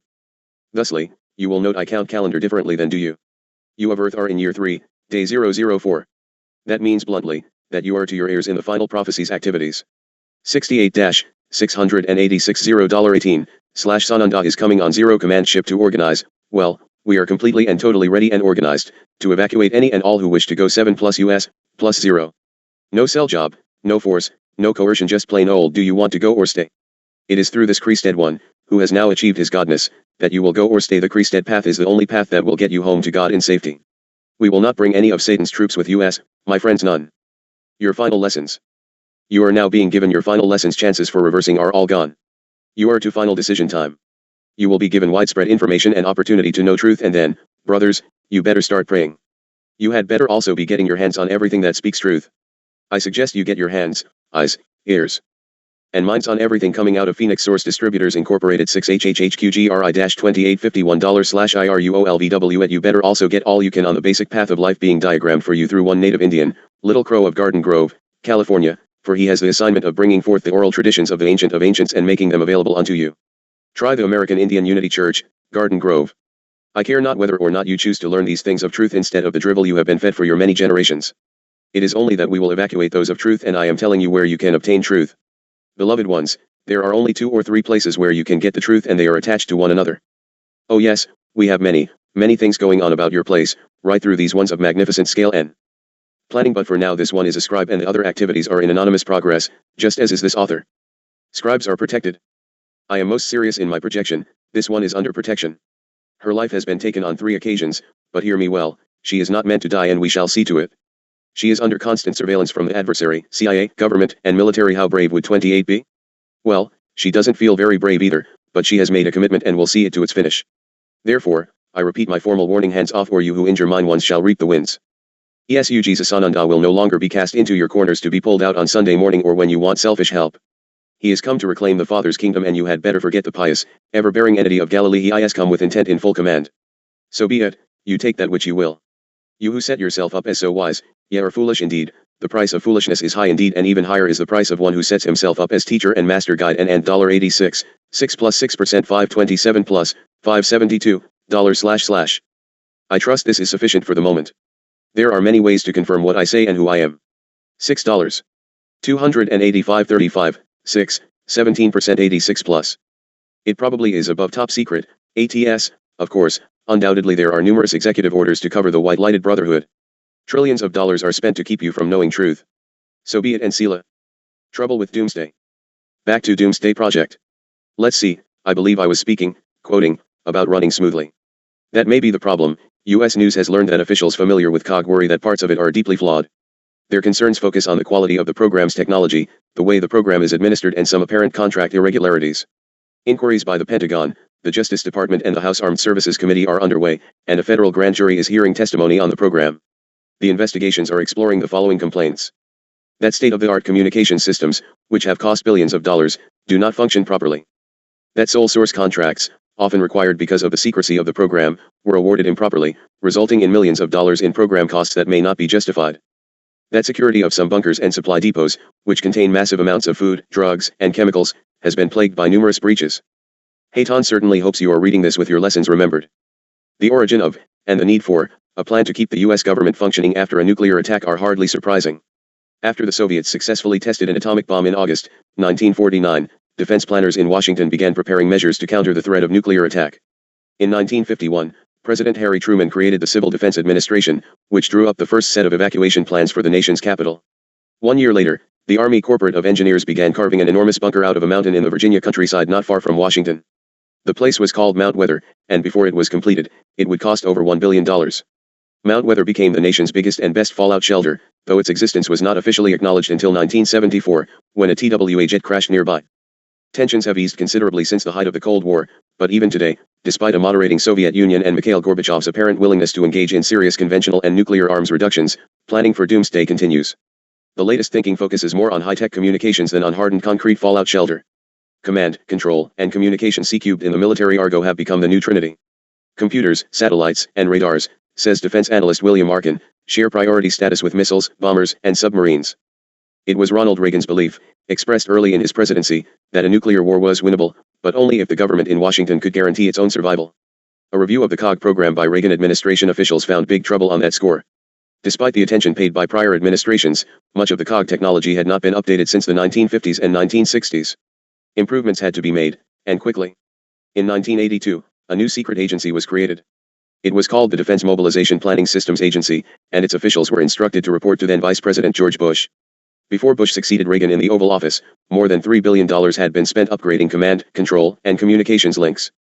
The chain of command. On paper, the results were impressive.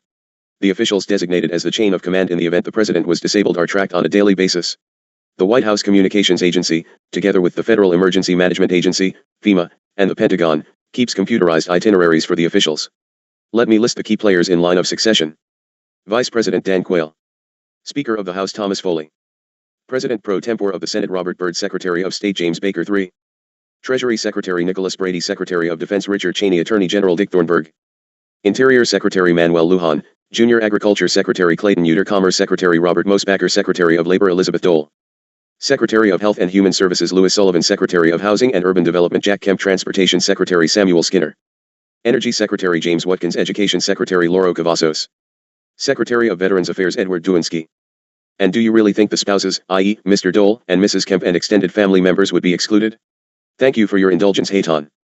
Standing orders provide that, at any given time, one of the 17 designated successors will be away from Washington. But intelligence sources say there have been more than a dozen occasions during the past 7 years when all of the officials have been within 2 miles of each other in the Capitol.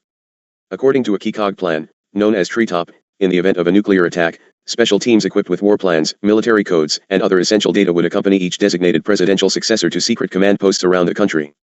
The president, himself, would be whisked from the Oval Office by the White House's Crown Helio, a high-tech helicopter command post, to a National Emergency Airborne Command Post, NEAP, called NECAP, a specially reconfigured Boeing 747. How can you feel more secure than with a Boeing 747 these days, jammed with telecommunications gear?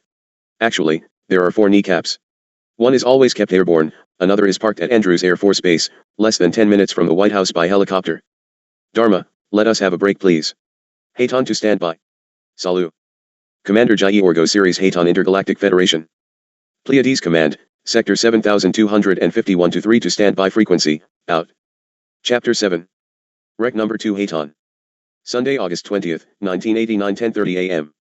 Year 3, Day 004. Who gets saved? Besides the President and the other officials designated as successors, the Pentagon has developed COG plans for evacuating 46 key officials at any time of the day or night.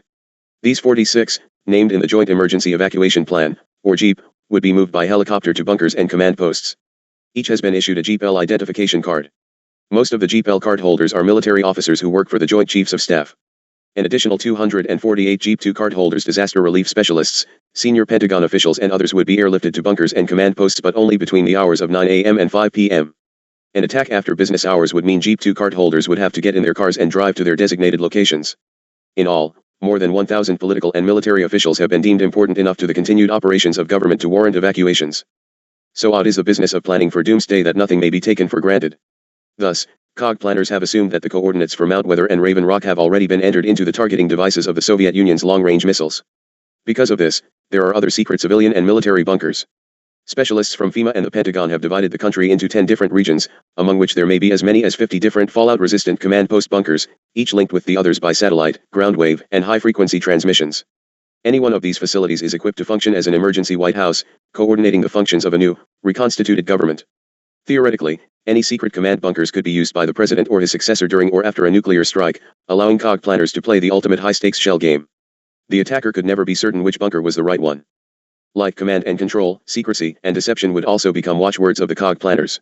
In its essence, during the heavy expenditures of the Reagan years, COG, or Project 908, which is one of its official titles, was a crash program designed to manufacture mobile and secure communication systems, establish the regional centers to which a government under attack could safely be relocated, and replicate the most important government services, including allocation of food and medicine and coordination of disaster relief. Because it was so sensitive, the Reagan administration decided to remove much of the program from congressional oversight. Even many senior Pentagon officials were unaware of its existence. For all the planning and money that went into the COG program, there have been some embarrassments. One plan called for placing new communications gear capable of withstanding the electronic pulses created by nuclear explosions into specially configured 18-wheel tractor trailers. The first 2 prototype trucks were complete in 1984, but when they were dispatched on a test run in rural Virginia that fall, disaster struck. In one instance, a road buckled under the truck, which was far heavier than ordinary roadbeds can accommodate. The truck sank into the pavement, immobilized. The other truck got wedged beneath a highway overpass. Evidently, someone had neglected to check clearance heights for bridges. Hayton is too embarrassed to even comment that you might miss all this. Some of the communications gear itself caused problems. Officials say the computer systems of different government agencies have not been able to communicate with each other properly. Collectively, the systems cost billions of dollars to design, build and install. 3 years ago, intelligence officials say, it was discovered that 5 such systems could not communicate with one another at all. To rectify the problem, new interface modems were designed, but intelligence officials say the modems have interfered with the system's ability to send and receive information, in some cases by as much as 75%. In one instance, a missile launch protocol, a detailed series of data needed to arm, fuse and launch a missile, took several seconds to transmit. The transmission is supposed to be almost instantaneous. In selected reports to Congress, military officials say, COG planners misrepresented the results of tests on the system. Congress was treated to a successful demonstration, says one source, except the results were rigged. At one briefing, in December 1985, congressmen were told that the communication systems were operational, even though they were not capable of functioning properly at the time. Problems with COG, which might have come to light eventually, surfaced when someone blew a whistle. In 1983, then Defense Secretary Caspar Weinberger and the Joint Chiefs of Staff assigned the Army the job of devising and maintaining the COG communication system under Project 908. The Army, in turn, assigned the job to its Information Systems Command, based at Fort Huachuca, Arizona. Who gets paid? For help on Project 908, the Information Systems Command turned to a company based in Arlington, Virginia, the Baytac Corporation. A consulting firm composed of former intelligence and communications specialists from the Pentagon, Baytac was awarded a sole source contract to devise and maintain security systems for parts of the COG communication system. The main basis for selecting the Baytac Corporation for this contract effort, according to an Army contracting document, was because no other company has its unique experience, business status, and role in C-31 architecture. Internal Army documents indicate the value of Baytac's Army contract in 1983 at $316,672. By 1985, it had risen to nearly $3 million. By 1988, Baytac had multiple COG contracts worth $22 million. A civilian intelligence officer responsible for security at the Information Systems Command was curious about Baytac, according to Army and congressional sources. Thomas Golden wanted to know whether regular Army personnel could supply the services Baytac was being paid to provide. Golden would not talk with a U.S. News reporter. But military and congressional sources say he became curious after learning that a number of Army officials who had worked with Baytac at Fort Huachuca and elsewhere were retiring from the Army and being hired back, under the auspices of Baytac. As paid consultants to the Army, some were earning up to $400 a day. Seldom had the Pentagon's revolving door spun more quickly. Golden also discovered that Eugene Renzi, a colonel who was Deputy Chief of Staff for Operations at the Information Systems Command, had been a key player in the award of the Baytac contract. Golden learned that Renzi's son was now working for Baytac. Pointing fingers at COG was a risky business. Chicola Thorndike, a senior Army contracting officer at Fort Huachuca, says she was forced out of the Army after demanding repeatedly to review the Baytac contract. But Golden had authority to review parts of the contract. Now, friends, does this look just a bit strange? In July of 1987, when investigators from the Army Inspector General's staff came to Fort Huachuca asking questions about Baytac, Golden talked. Under an offer of confidentiality. Golden told of his concerns about the Baytac contract. Within weeks, Golden's comments had leaked back to Fort Huachuca. But of course, why else stage the scenario? Unanswered West Ions. It was a bad sign. The Army's Inspector General has enjoyed a strong reputation for integrity, but the Golden affair shot a huge hole through it. The Army IG began another investigation to determine who had leaked Golden's comments.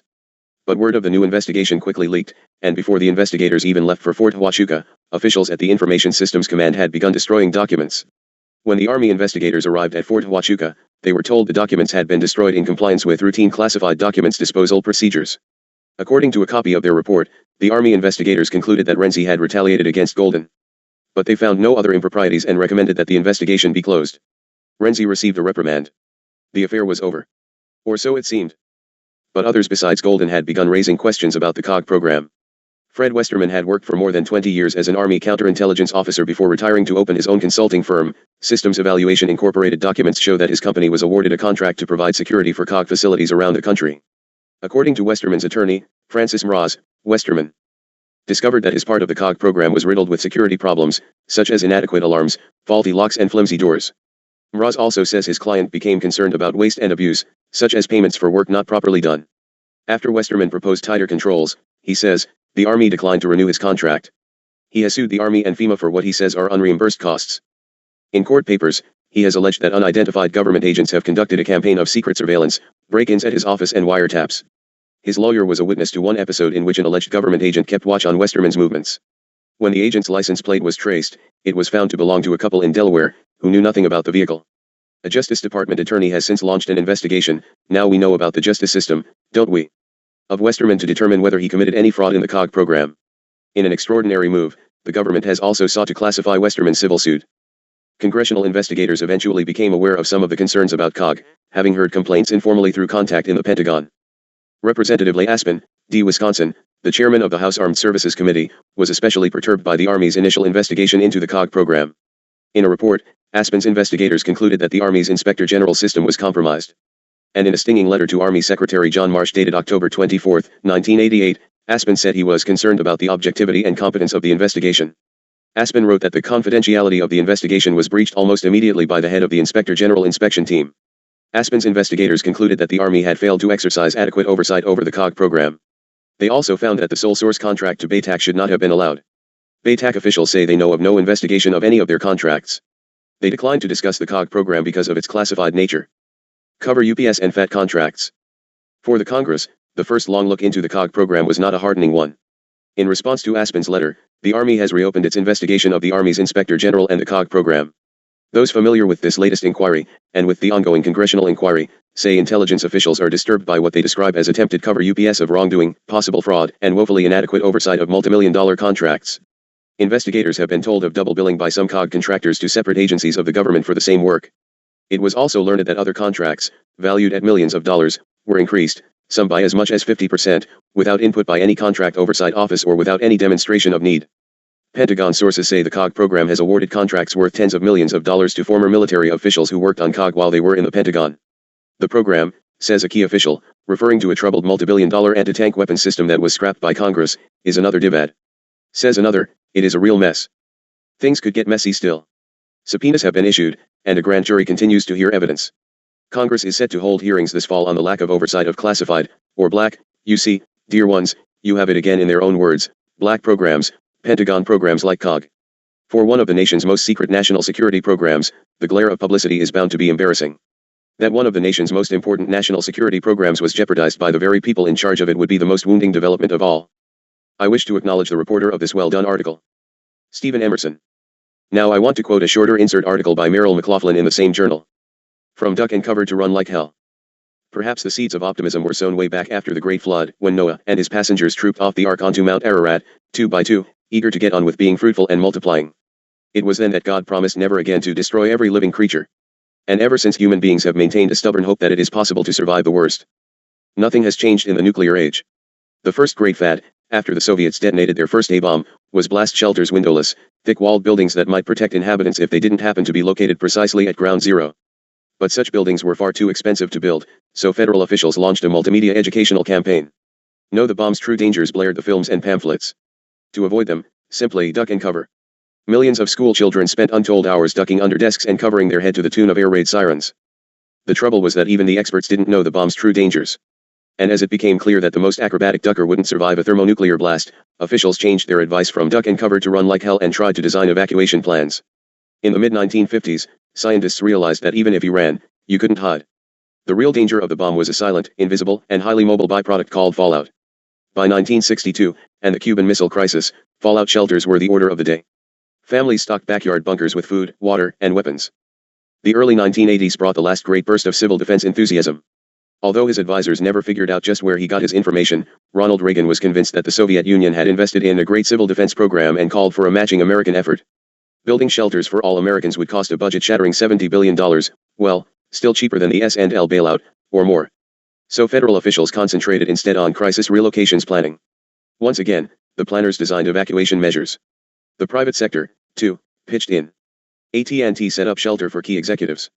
And in Laverton, Utah, a developer built 240 underground condos complete with outdoor scenes painted on the windows. For those without access to such facilities, Reagan's Deputy Undersecretary of Defense, T.K. Jones, had some advice. Dig a hole, cover it with a couple of doors and then throw 3 feet of dirt on top. It's the dirt that does it. If there are enough shovels to go around, everybody's going to make it. Now, let us turn briefly to the military scenario for coping with doomsday. Fighting back after an attack. The U.S. military has its own scenario to cope with doomsday. In a nuclear attack, the Pentagon would certainly be targeted, so plans have been laid for the nation's military elite to wage war from other places. There are secret bomb shelters and airborne command posts. The most likely underground bunker is located 5 miles north of Camp David in the Maryland Hills. Its official name is the Alternate National Military Command Center, but it is known more commonly as Raven Rock or, simply Site R. Now, surely no one in the enemy camp could pinpoint that location for missile attack. It is so thoroughly secret in location. Raven Rock is said to be able to withstand everything but a direct hit. Well, no need to worry about that, as obviously no one would be able to pinpoint 5 miles north of Camp David in the Maryland Hills. The nation's war planners could stay there a long time, too. According to military documents, Raven Rock has a medical clinic, a barber shop and a dining hall. There is also a chapel, a laundry, self-service only, a racquetball court and a place to cash checks. The president and top military leaders could take to the air, if need be, boarding one of 4 specially equipped Boeing 747s called National Emergency Airborne Command Posts, NEAPs, kept at Andrews Air Force Base near Washington. The NEAPs can stay airborne for 12 hours and travel up to 6,000 miles without refueling. They carry tons of communications equipment linked to a satellite network, as well as commercial telephone systems. If the Strategic Air Command is unable to carry out its mission from its underground headquarters at Offutt Air Force Base outside Omaha, it, too, can take to the air. SAC maintains several 4-engine jet aircraft codenamed Looking Glass, each of which can carry a 28-person airborne command staff including intelligence, weather, logistics, and battle specialists. These craft can remain aloft for more than 8 hours. One of the jets is kept airborne at all times. Reporter, Douglas Pasternak. Well, there you have it. Since it will only take Earth about 250 million years to recover from radiation contamination, who knows if those 747s can stay airborne long enough. Well, perhaps if the hydraulics don't fail and they don't need refueling. Rest well tonight, brothers, knowing that you are in capable hands. Another respite, Dharma, as I don't know how your brothers feel, but you are turning green, Keela. Someone is apt to guess you are one of those little green men from Mars with antennae and bug eyes. So be it, Haton to stand by, Salu. Chapter 8. Rec number 3, Haton. Sunday, August 20th, 1989, 6 p.m. Year 3, Day 004. Dharma, thank you for spending a bit more time with me this day. Haton present to continue. I will not keep you very long for the final session of this day. But, what I do have to share with you is most important. I have given you information of high security nature that you might realize on your place that you are in changing times, which have you locked into a path of non-revolution. I would hope that I have made some positive changes in attitude as to the presence of extraterrestrial visitors to your place and what the purpose of each is. Setting some of the record straight. I am going to take this opportunity to give some credit and set a few errors straight. The contacts from Pleiadian craft and commanders to Billy Edward Meyer in Switzerland are valid, and you ones had better start paying attention. Earthman has a miserable nature and destroys anything he does not understand. Well, you are through destroying our people who are on your place to bring you truth and some degree of knowledge. Billy Meyer had nothing to gain and absolutely everything to lose to bring our contacts and lessons forth to the public. My commanders of Pleiades came gently and willingly to your place to assist you, and you harass and discount them. I believe that I have given you enough information of top secret material to prove to you that there has been a massive cover-up of space contacts. We have offered assistance to your planet and you have mocked and denied. The records shall be set to correct, little Earth brothers. We are going to begin with Billy Meyer. He is an honorable man who was willing to share, and you as a people have all but destroyed him. The rewards shall be reaped by those ones who perpetrate such pain and ridicule upon a brother. You shall wish you had listened. Now, therefore, I shall set a few more records to straight. William Moore, Jamie Chandera, Stanton Friedman, and Brad Steger do not tell truth to you ones. All without exception UFO groups have been infiltrated and are cover-up, fear-spreading, and worthless organizations. Other ones within the group community are equally as ill-informed and foolish. Most are deliberate set UPS for the very purpose of debunking anything worthwhile. Andrus exposed. Mutual UFO Network director Walt Andrus wrote, in 1980, in the MUFON UFO Journal, that the photo book produced by the Intercept Group is an outright fraud perpetrated upon the public for financial gain. He added, the U.S. investigation had identified a balloon in several of the photographs that supports the model on a string, while Billy Meyer, with one arm operating his camera, moves through several different angles. Andrus lamented even mentioning the photo journal in his group's publication. However, he wrote, it is imperative that such opportunists be exposed. Thank you, Mr. Andrus. I hereby expose you as an ill-informed, bogus, self-important and self-proclaimed expert with no knowledge whatsoever. So be it, I confront you as a man who lies. I, Commander Haton, was present on the craft photographed, and you are a buffoon of the expert class. You are an opportunist who touts lies for profit and are hereby exposed. George Early denounced. Mr. George Early did a book review in Fate magazine in 1980 and concluded, I think this book is nonsense, handsomely packaged, to be sure, but nonsense all the same. He later wrote in a spring 1981 edition of a UFO newsletter called Saucer Smear that what Stevens, Colonel Wendell, offered as proof was cheap twaddle. The book, by the way, is UFO Contact from the Pleiades. Volume I, Commander Haton of Pleiades, do hereby denounce you, George Early, as filled with nonsense, not so handsomely packaged and completely overflowing with cheap twaddle. You have absolutely no idea of that which you say. You are ill-informed and have blundered most severely. Lorenzen confused. Jim Lorenzen, who has had great exposure to the evidence, told the audience in San Diego at UFO 79, at the APRO convention, my present disposition is that the Meyer case is a hoax. At least at that time he gave enough honor to grant that he just couldn't explain some of the evidence. Which side would you think him to be on currently? Well, he got worse in the APRO bulletin. Korf will eat crow. Kal Korf, you have besmirched Mr. Meyer in a most cruel and humiliating manner, and I trust you like the flavor of crow, for you are going to end up chewing a lot of it. You have called the Meyer case the most infamous hoax in ufology. This same phrase has been sprinkled through journals, media documentaries, and from the stages of every UFO gathering since. You are among those who spread terror and false stories about your space brothers, and it shall not be longer tolerated. All of you who lie will be exposed very, very soon. Worse, all of you know not one twiddle about it. Not one single thing. You get up and spout false gibberish and know absolutely zero about it. No respectable space entity would touch you ones that I have just named, much less give you direct contact information. Friedman part of conspiracy. I sent one of my Pleiadian contacts to a so-called seminar where Mr. Friedman was a speaker. After the show my contact approached him and asked him about Billy Edward Meyer. Mr. Friedman stated it was the worst hoax ever perpetrated upon the people. So be it. I note that in every documentary presented anywhere, anytime they are Billy Meyer's pictures, you scatter all over your screens and accept accolades for your brilliance. I denounce you ones as members of the largest cover-up conspiracy known to mankind, and it is very costly to your fellow man. You once ask for proof, proof, you get it spread all over you and you do not see. It is not for the reason of the UFO content that Billy Meyer is cursed this is to the world it is because he had access and dared to speak the truth about the creation, God, and J-Manuel the one you erroneously call Jesus. Jesus is a Greek word for the anointed one and Emmanuel was given that label by Paul, Saul of Tarsus, long after Emmanuel was gone. Billy Meyer will be honored. My promise to beloved Billy Edward Meyer is that just as with Judas Iscariot, your name shall be cleared and written in honor on the books of transition. So be it. The returning Emmanuel, now known in his fulfilled inheritance as Sananda, travels with myself, Atom of Light. You ones might do well to investigate who that might be. We are making final preparations for our appearance in such manner ye shall not be overlooking our presence. There are going to be some ones of you who will most surely wish you had thrown no stones. You are selling a species of humankind down the tubes in your lies and false teachings. The ones for whom you work and serve in your ego false attitudes will cast you aside like chaff in the wind when you are no longer of value. Count on it, for that is the way the dark brotherhood works. Ye ones who think yourselves wise are in no wise, you are filled with foolishness. Let us close the segment, Dharma, for it is late and we have worked long. I cherish your willingness, Kila, and I wrap you in my wings that you be at peace. You ones of truth carry a very heavy earth load, but it does not go unheeded from mine realms. The seals. I place mine seal, and the seal of Sananda, upon these writings of truth. They shall not be cast aside. Heed my warning carefully, for thy time is very short upon earth orb. So be it, for as I have pronounced it, so shall it come to pass in your generation upon this planet. Thy days of revelations of the prophecies are upon you. I am that I am Aten. Appendix I. The Gray Men Tape. This is an edited transcription of a lecture taped April 23, 1988. The information is valid and, if anything, more easily recognized today. Hayton. I will be utilizing this information again when I speak of economics, but for now, I will modify from the audio tape to save time and repetition. Let us call the group which has elaborate, and successful, plans to rule your nation and your world, the internationalists. When I refer to the internationalists, I am referring to a very elite group of about 12 to 13 families. These families hold your purse strings, the zipper and lock, to all the bags of money in your world. Sound impossible? Nay, it is not only possible, it is extremely easy to visualize after I have explained it to you. As I move along, I will give you some names and places whereby you can check it out on an individual basis. I wish never to place any human at risk, however, so in all instances I will only refer to those already having come forth with public statements or information. I will also have to explain a few terms used to have any sense of continuity.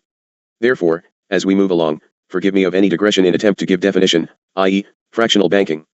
First, you must fully come into understanding that there truly are the elite few, with plans well foundationed and functioning, who control both the world financial markets and ultimately will control all peoples of the world. Do not err in your thoughts by thinking I am speaking of someone else in the world. I speak more for the United States of America than I do of the remainder of your world. As I pull portions of the puzzle together for this document, I shall again be referring to such groups as the Trilateral Commission, the Council on Foreign Relations, and the Bilderbergers. Forgive me if I am repetitious. I may need to be repetitious in order to fit the pieces in proper perspective. You must know that there are certain families, literally, that control the hard currency. The countries wherein these families abide are known as hard currency countries. These 13 families have control of the policy making and the decision making of the central banks of those countries.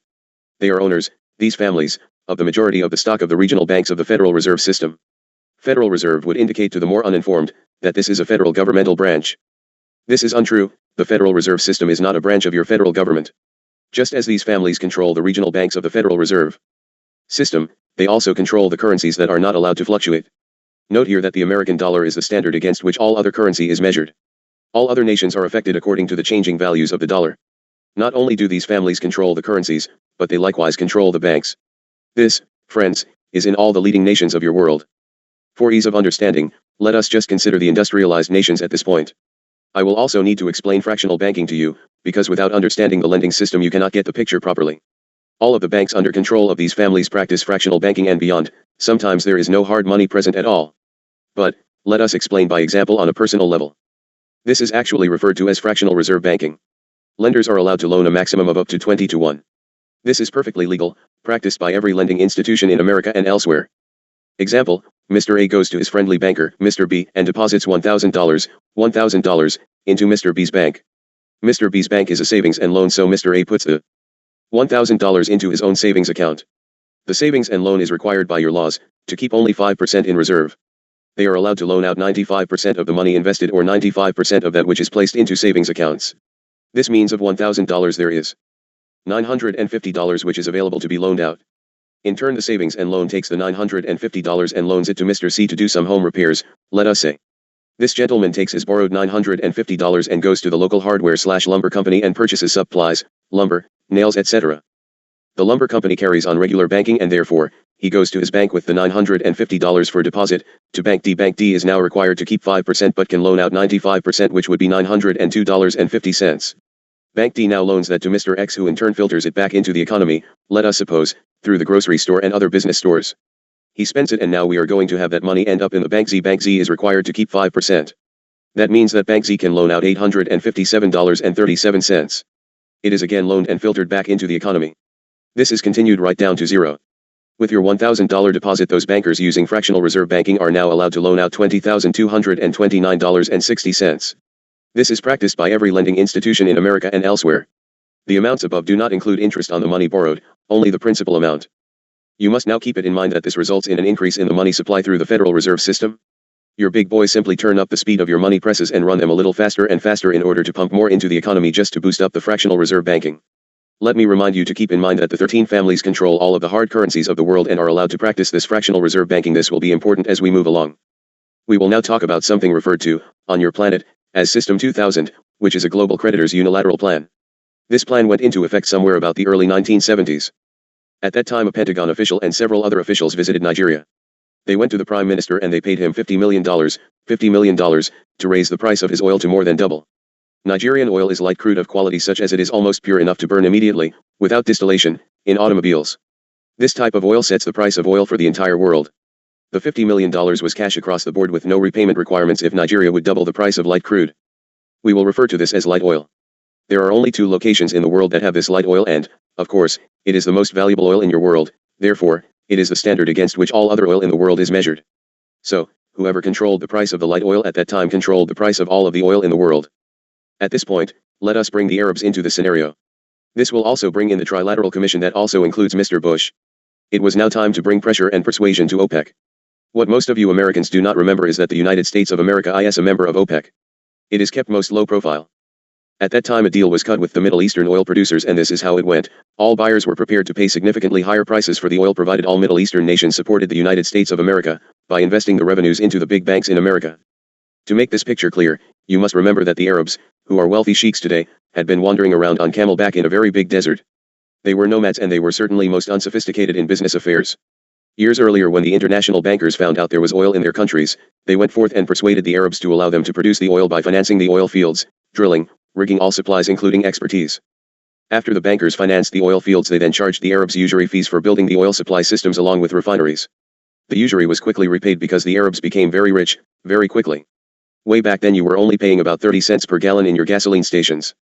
Let us now take it further, you go to Nigeria and pay them to double the price of light crude. Unbeknownst to the Arabs, those ones who had become wealthy overnight and didn't know zero about business, much less international finance, the camel nomads, you call them together and say, we will take the price of crude just as high as you want it to go if you will deposit an established portion of the funds that you get from this new profit rise in 30-year time certificates in certain major U.S. banks. Perhaps you ones can now understand the problems you experienced in your early 1970s. Remember the gas lines and the prices of oil skyrocketing? It was because the international bankers, who hold the purses of the world, knew that the increase in the price of oil that was going to the Arabs would come rushing right back to their bank in 30-year time certificates of deposit. Turn now to the 3D-year time deposits and let us examine the bankers' plans. Back in the late 70s and early 80s Sheikh Imani and his bunch had no idea that there was a connection between those banks, or that they were the same people that had the controlling interest of the major oil companies. Do you see what has been woven here? After all, how could the camel-riding nomads realize the international bankers were having them hook, line, and up to the fishing pole? How could they possibly know that what was happening through these oil companies, was that the monies were being cycled right back into the selected, no exceptions, banking system? They couldn't and they didn't. Going a long ways back now, in the 1870s the Rockefellers set up something called a joint stock trust. Here I will add, this was just a brief period of time before the American government declared these trusts illegal. But, you see, these ones could function forever under what you call a grandfather clause. That, brothers, is the ultimate controlling factor in America of the prime banks and the Federal Reserve Board. That trust is in the control of the Rockefeller Foundation, and in turn controls the Federal Reserve Bank and is the method whereby the internationalists are able to gain control of the currency of the USA. Does it begin to become reasonable that those New York banks are showing all-time record earnings? Yet, all around the rest of your country of the US, banks and savings and loans are going broke and failing. That, friends, means you are being manipulated right along with the Arabs and equally as blindly with no recourse. Let us come back now, and speak of the deal which was cut. Your ones in power love that term, with the Saudi Arabians and ones of the Middle East. These ones were required to put their money into the prime banks, Keep in mind that they did not know that the prime banks were able to lend in amounts of 20 to 1. 20 to 1 was quite a while ago, it is higher at present. All they were receiving was the interest on the money they had deposited. Worse for them, in some of these countries it is unacceptable to receive interest for religious reasons, so they might wait 30 years to get any money from their certificates of deposit. In other words, they did not know that this fractional type of banking could be done, but through this, the bankers of the world were able to gain control of the money of the Arab world, and in turn, the Arab world only received back part of the interest from the money that they placed into the international banking system under these 30-year time deposit certificates. Through the money gained from the Arabs through the manipulation of the price of oil, and taking the price of gasoline from, let us say, 30 cents a gallon to $1.25 a gallon, there is a lot of money being made. Now, with that money returning into the international banks at 20 to 1, I think you can see the staggering profits. Let us face facts, friends, that money originally came from you. Because the bankers had locked in the deposits, they were then, in turn, able to make loans to third world nations. Think back 15 or 20 years ago when the international bankers started investing in third world country loans. You might wonder how I know so much. Well, I have the best computer system in the universe, and all I have to do is key it up and it is spread out before me. My computers rarely reflect errors, only changes in probabilities and perturbations in human action and reactions. I am sorry, friends, your friendly bankers set it up deliberately so that the third world countries would go broke. You have to pay attention to history and look back to the time when those third world countries were beginning to gain independence and setting up independent governments. It was at such times that these bankers loaned the upstarts great sums of money which actually had come to them through the Arabs, basically. The international bankers not only wanted, but ensured, that these borrowing countries would misuse the fundings. It was fully intended that those countries would go broke. It was prearranged that the funds could be mismanaged through greed and simply be squandered.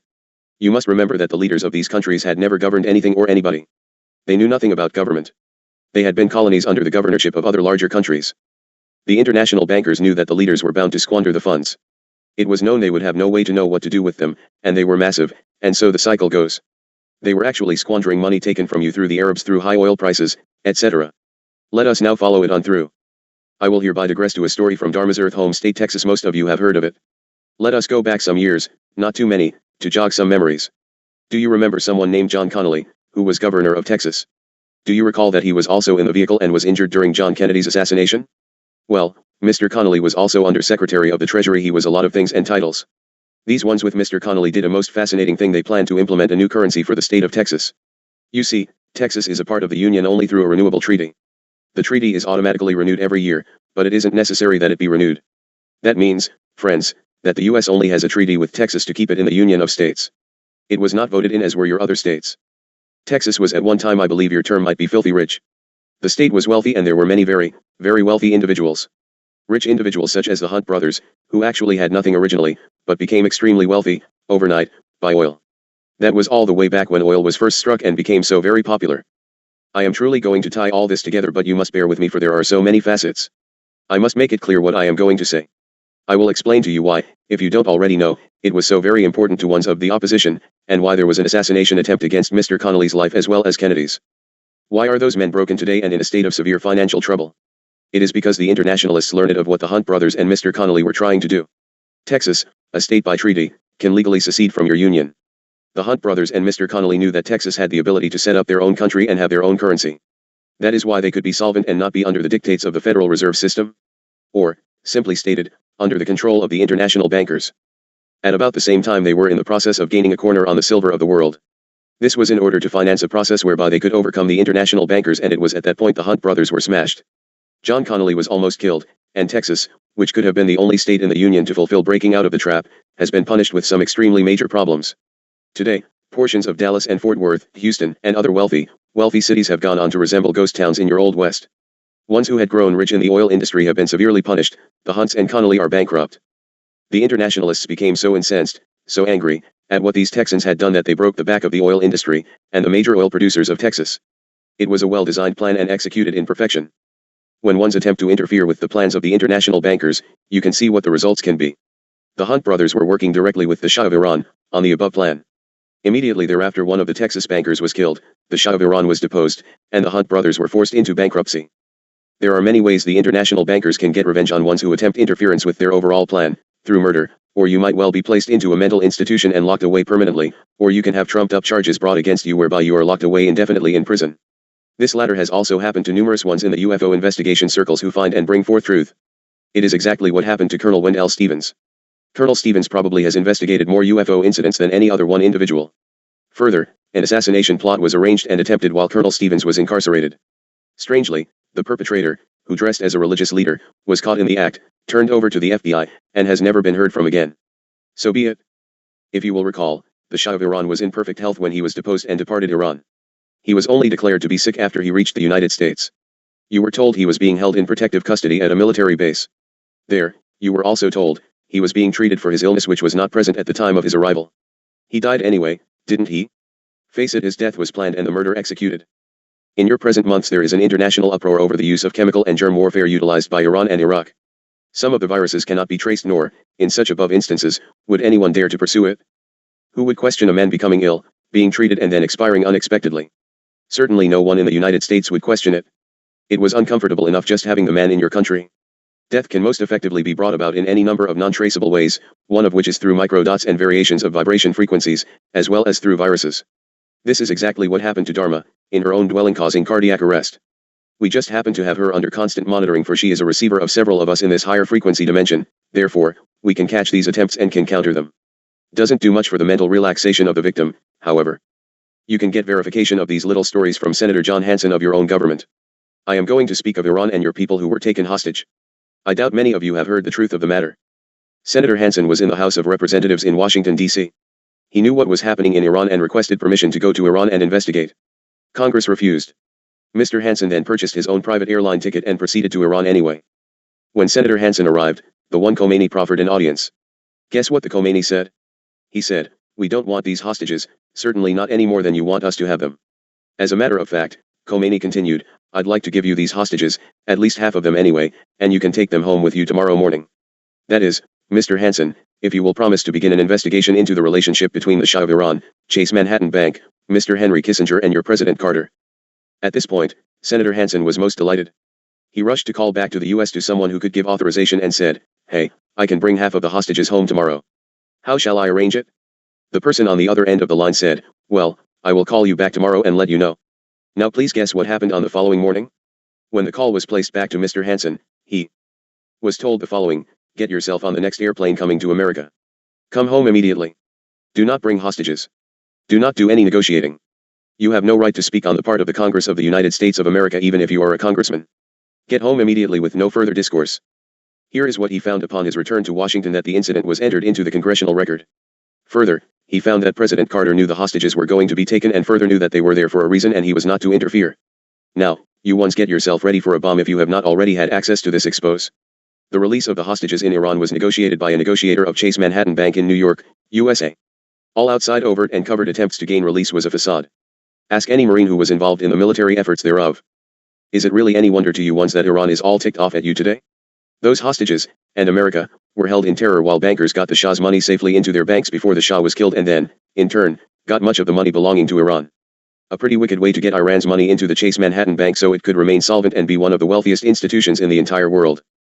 The international banks formed bank holding companies so that they could not be held responsible.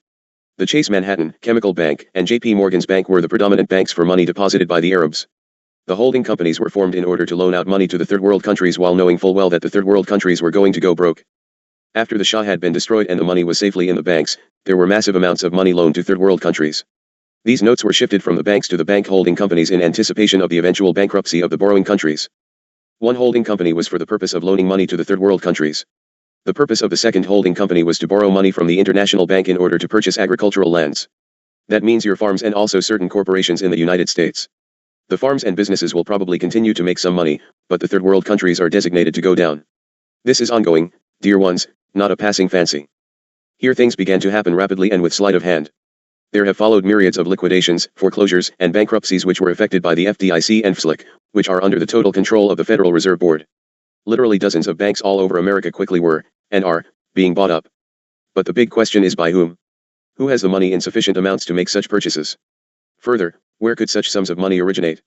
The great sums come from the higher oil price money that goes to the Arabs, then deposited into the international bankers' banks. The banks being purchased are then intentionally closed. Some of those banks are still solvent. They are also buying up farmland throughout America through the farmers who are now being put into bankruptcy because of the high American dollar, in relationship to foreign currency.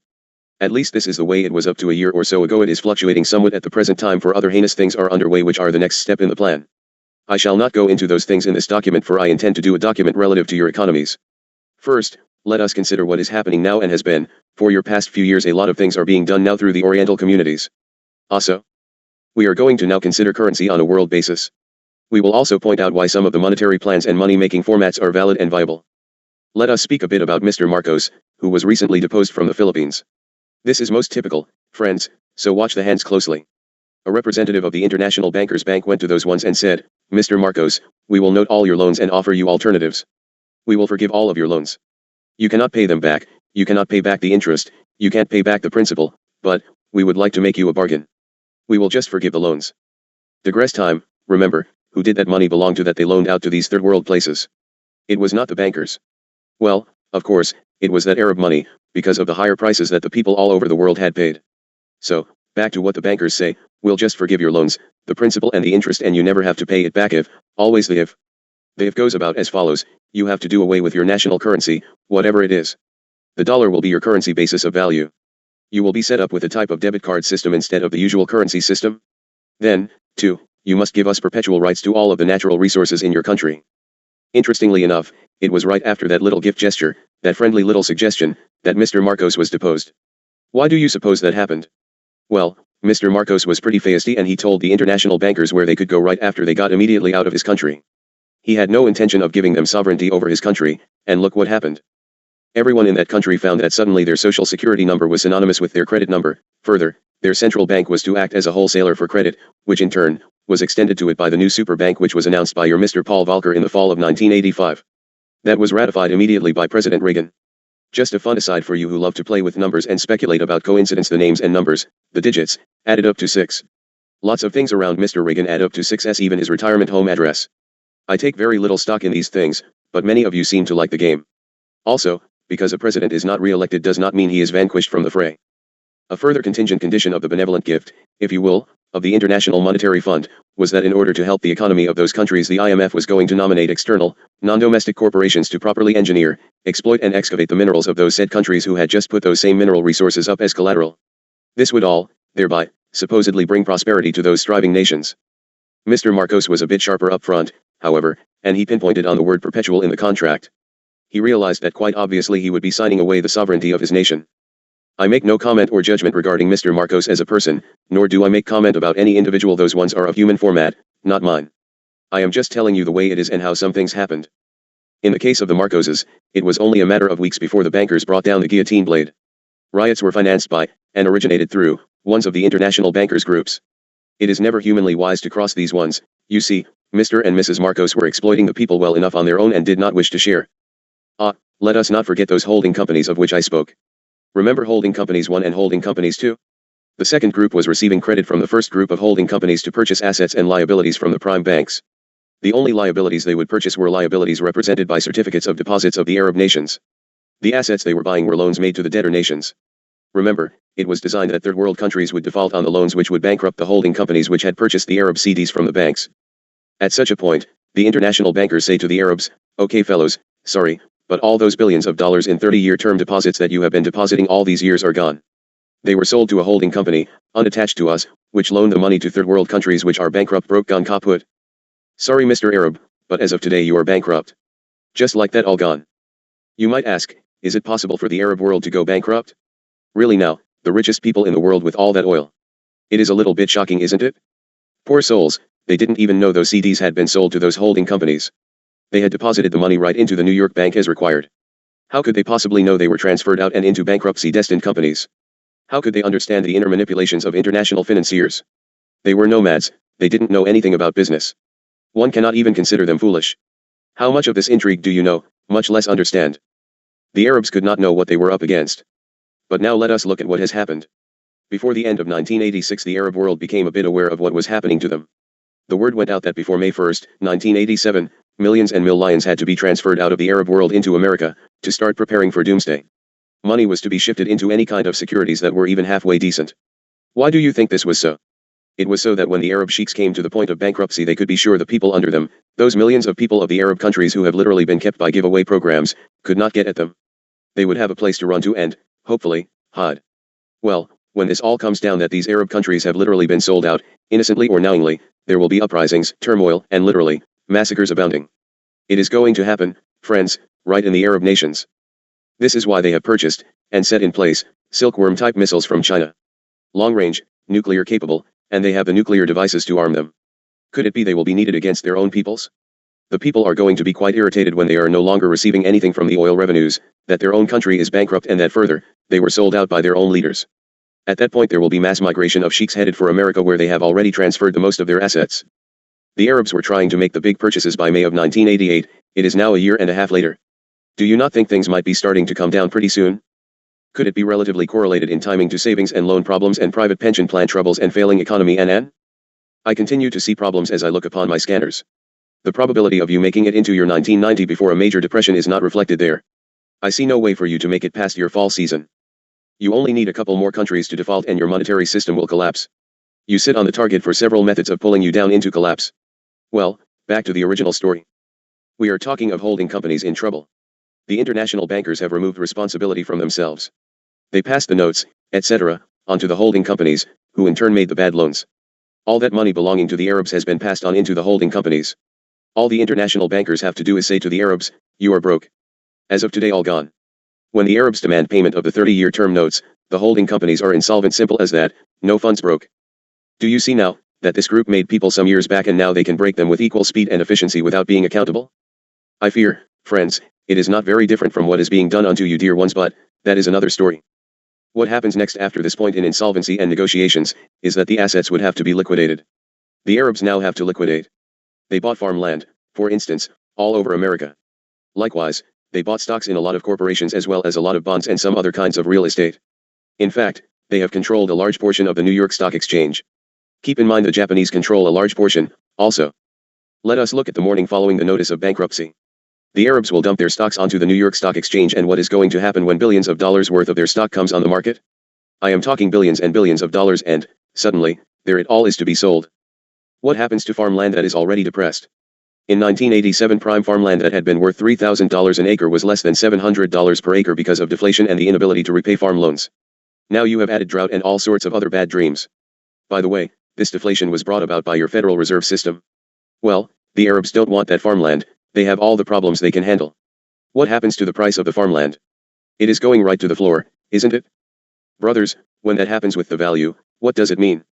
It means it has no collateral value any longer. With no collateral value, how can a farmer borrow money next year for his crops? In turn, what happens to the crops? Who is going to feed the people? What is going to happen in the grocery markets? The results, of course, equate to hunger and scarce supply. Sad, brothers, but it is a well laid out plan working to perfection. It all boils down to control, and how do you ever recover?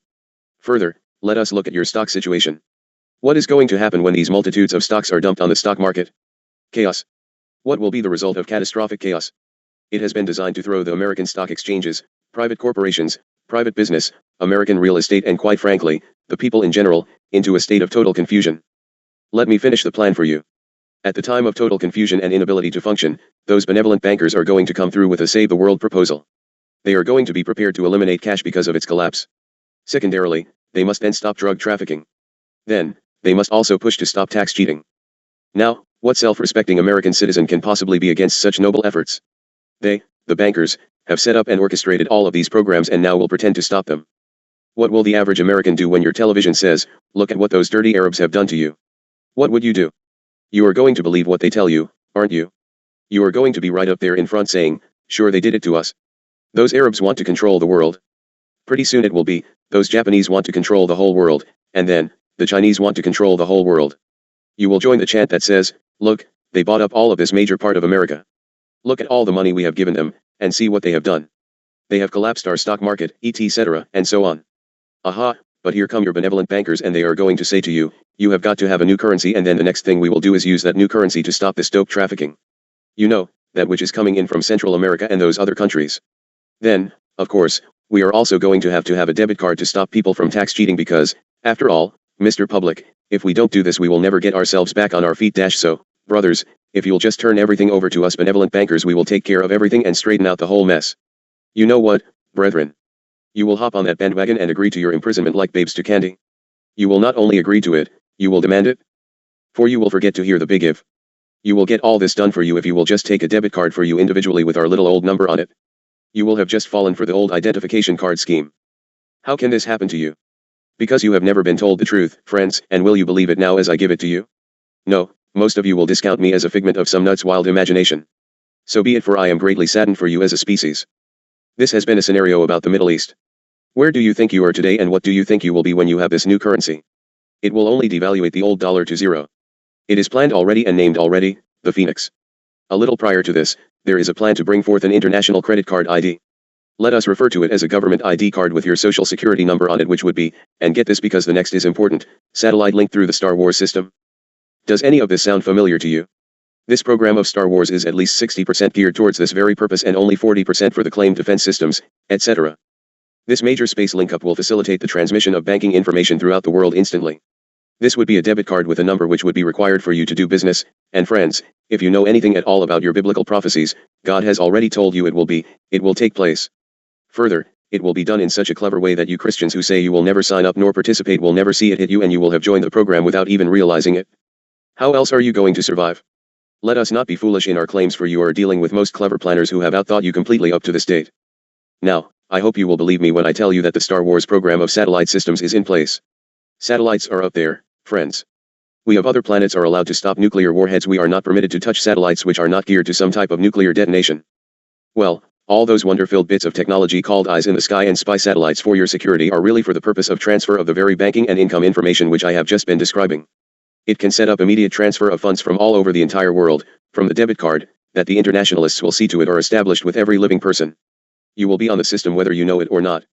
In fact, you who are old enough to read these words and every child are already entered therein. All information will be entered into a central computer, and from that place the world will come under instant financial control. So, dear Americans, you have just paid your hard-earned money to finance that program to initiate the bankers' international credit card system and number system that will be implemented whether or not you choose of it. It is done, brothers, IT is in place, done.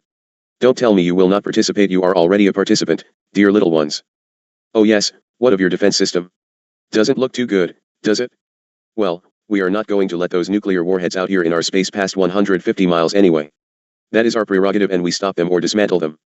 Do you not see, brothers, that this is the way the prophecies are coming into your focus?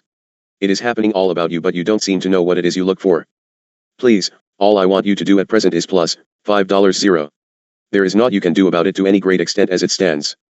You who will hear me and mine own groups, hear me.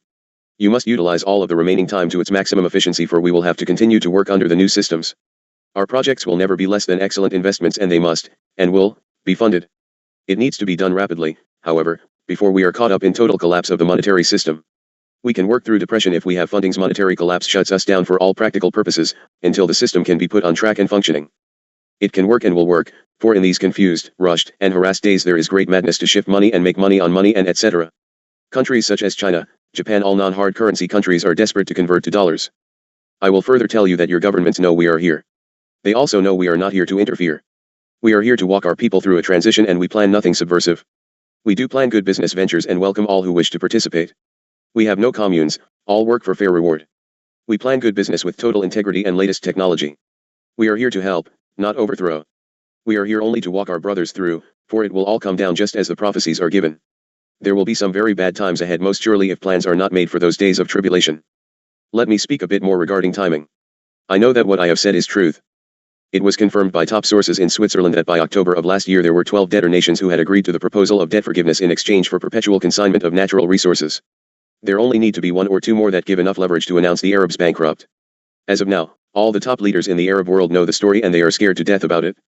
They don't know what they are going to do about it. There is actually nothing they can do about it. They certainly do not know how to announce it to their populace. There doesn't seem to be any way to get the information out to the people. Further, no one knows how to announce all this to the American people. It has been attempted by some and fallen on deaf ears. I hope that by the time many of you have read this document, there will be recognition of our presence in your space. What I tell you is truth. I would like now to sum up this scenario. Because the 20-to-1 debt-to-asset banking ratio also operates in reverse, that's how it is with leverage. It only takes about 5% of the third world countries to declare bankruptcy, and when they do, and they accept the plan of the international bankers, then the bankers can declare the bank holding companies bankrupt. Because of the reverse leverage of the loans, only 5% of the third world countries could basically declare the world bankrupt, and the ownership of all falls to the international bankers. When this program is initiated and in place, it will wind up with the international bankers owning all mortgages and all properties. What is that going to do to your country? What about the world? What control will they have when they initiate the debit card? It will be an automatic number which will be given and would be required because the country is devastated. It would then result that the international bankers, who are made up of all these secret and complex committees I have previously discussed, would now own the majority of the United States and most other countries, for all will fall in short order, would control the Arab world and therefore, by about a 30-year plan of manipulation, will have brought the peoples of the world under control. 2 years ago, your Senator George Hansen said you had only about a year to get this under control, to get the information out and do something about it. Well, your year has passed into 2.5. How much have you heard about it? I doubt very much. Brothers, this is how men make slaves of their fellow men. It has, however, been prophesied since the beginning of your world that these things would come to pass. This statement is not to give you negative feelings. This is to tell you that you are in the time of the evolution of your planet where these things are now coming to be. I go through all this that you might recognize the signs which are all around you. The time, in your perception of time, is fleeting. The time we call sequence of events is fleeting. We have much to do and we are here and available to assist you ones of God and the children of your planet called Earth Terra. You are a sister planet to us of Pleiades. Many of our ones walk among you. There are many duties and jobs that must now be finished. The story, the work, will go out for that is God's promise to man. His promise is to allow man to hear and to see, followed by proof. He will send these things through us of the Space Brotherhood. These things shall be documented and sent forth to man so that man can see what he wishes to do, what choices he wishes to make regarding his divinity. I am going to leave this portion now, that you ones can ponder these things. We come in love and we can see farther than you. We have access to all records, so we can see and know. We can give assistance if we are so petitioned. And you might ask, why would you ones do that? Because Father God the totality, the light which is your source and my source loved you enough to send forth his celestial Son, before us. We now serve that same Son who is our commander and act in his service. Further, for you who are our brothers, we will not leave you stranded on that place. Ye who do not yet know me, will come to understanding of our presence. I leave mine seal and my blessings on this portion, which I fear is quite lengthy. Please ponder it several times until you have understanding, for it is most important. Go Dharma, it has been such a terribly long session for you. Turn the papers over to the others that you may get some rest. Salu, Salu, Salu Hayton moving to standby. Appendix 2. Rec number 1 ESU Jesus Ananda. Sunday, May 28, 1989, 6 a.m. Year 2, Day 284. Jesus here in the glory of the new day. I greet you with blessings of truth and clarity of thought. Signs. First, I will speak of signs, then as we move on I will speak of individual needs. Know that the plan is well laid and if you continue in thy works we shall, together, find the way. Many of you ones are finding maximum stress coming within thy lives. Illness of great severity will strike some in an effort of the dark brotherhood to bring thy works to a halt. Some will find more and more personal unrest in relationships, confusion, lack of direction and general upheavals in belief systems. You will again be torn into the direction of searching, being pulled into psychic predictions to see if you have missed a thing. Take care, precious ones, take care, for the more important ye are to the cause of transition, the more constant will be the bombardment. I am going to repeat something which Commander Hayton has stated many times: if thy life seems to be non-productive, confused and filled with unrest, look carefully to see if perhaps ye are in the wrong place, moving in the wrong direction. Satan projects these self-imposed circumstances upon thy mind, ye weary of the weight, or ye feel isolated and rejected, worthless and incompetent, completely confused as to thy path. The hardest blow is to thy ego in that he will cause you to be much less than ye are, then, he will promise, take my route which is the easy way, and I will restructure thy life in abundance and fulfillment. He just never gets around to doing so. Remember, he cannot create, he can only play to your own free will choices. Also, ye lash out, then get us the things we need to do your projects and we will get on with it. Will you? Have you? What do you do with delays? Do you continue to wait impatiently while threatening to leave the projects? Or do thee work harder at bringing forth the abundance? Do you think this is not of the testing? Why do you question God as to why these things happen? Why do you not question Satan as to why he has pulled thee down further? Why have you let him in that he may do so? How many ones who act as Judas do thee need in thy projects? How long will thee stand when the going gets really tough? How long will you stay untempted when the going appears to bring incredible power and monetary abundance? But most of all, why do ye continue to blame the cosmic brothers and unseen guides? Why do you continue to blame God thy Father for thy abuses and hardly attend the wondrous gift sent in disguise? Thy choices, at this time, can heal or destroy of self. If ye remain locked into your own tiny portion related to effect on self, ye are missing the lifeboat. Ye are playing into the hands of thy dark brothers who will encourage you night and day to blame Jesus and Father God for thy plight.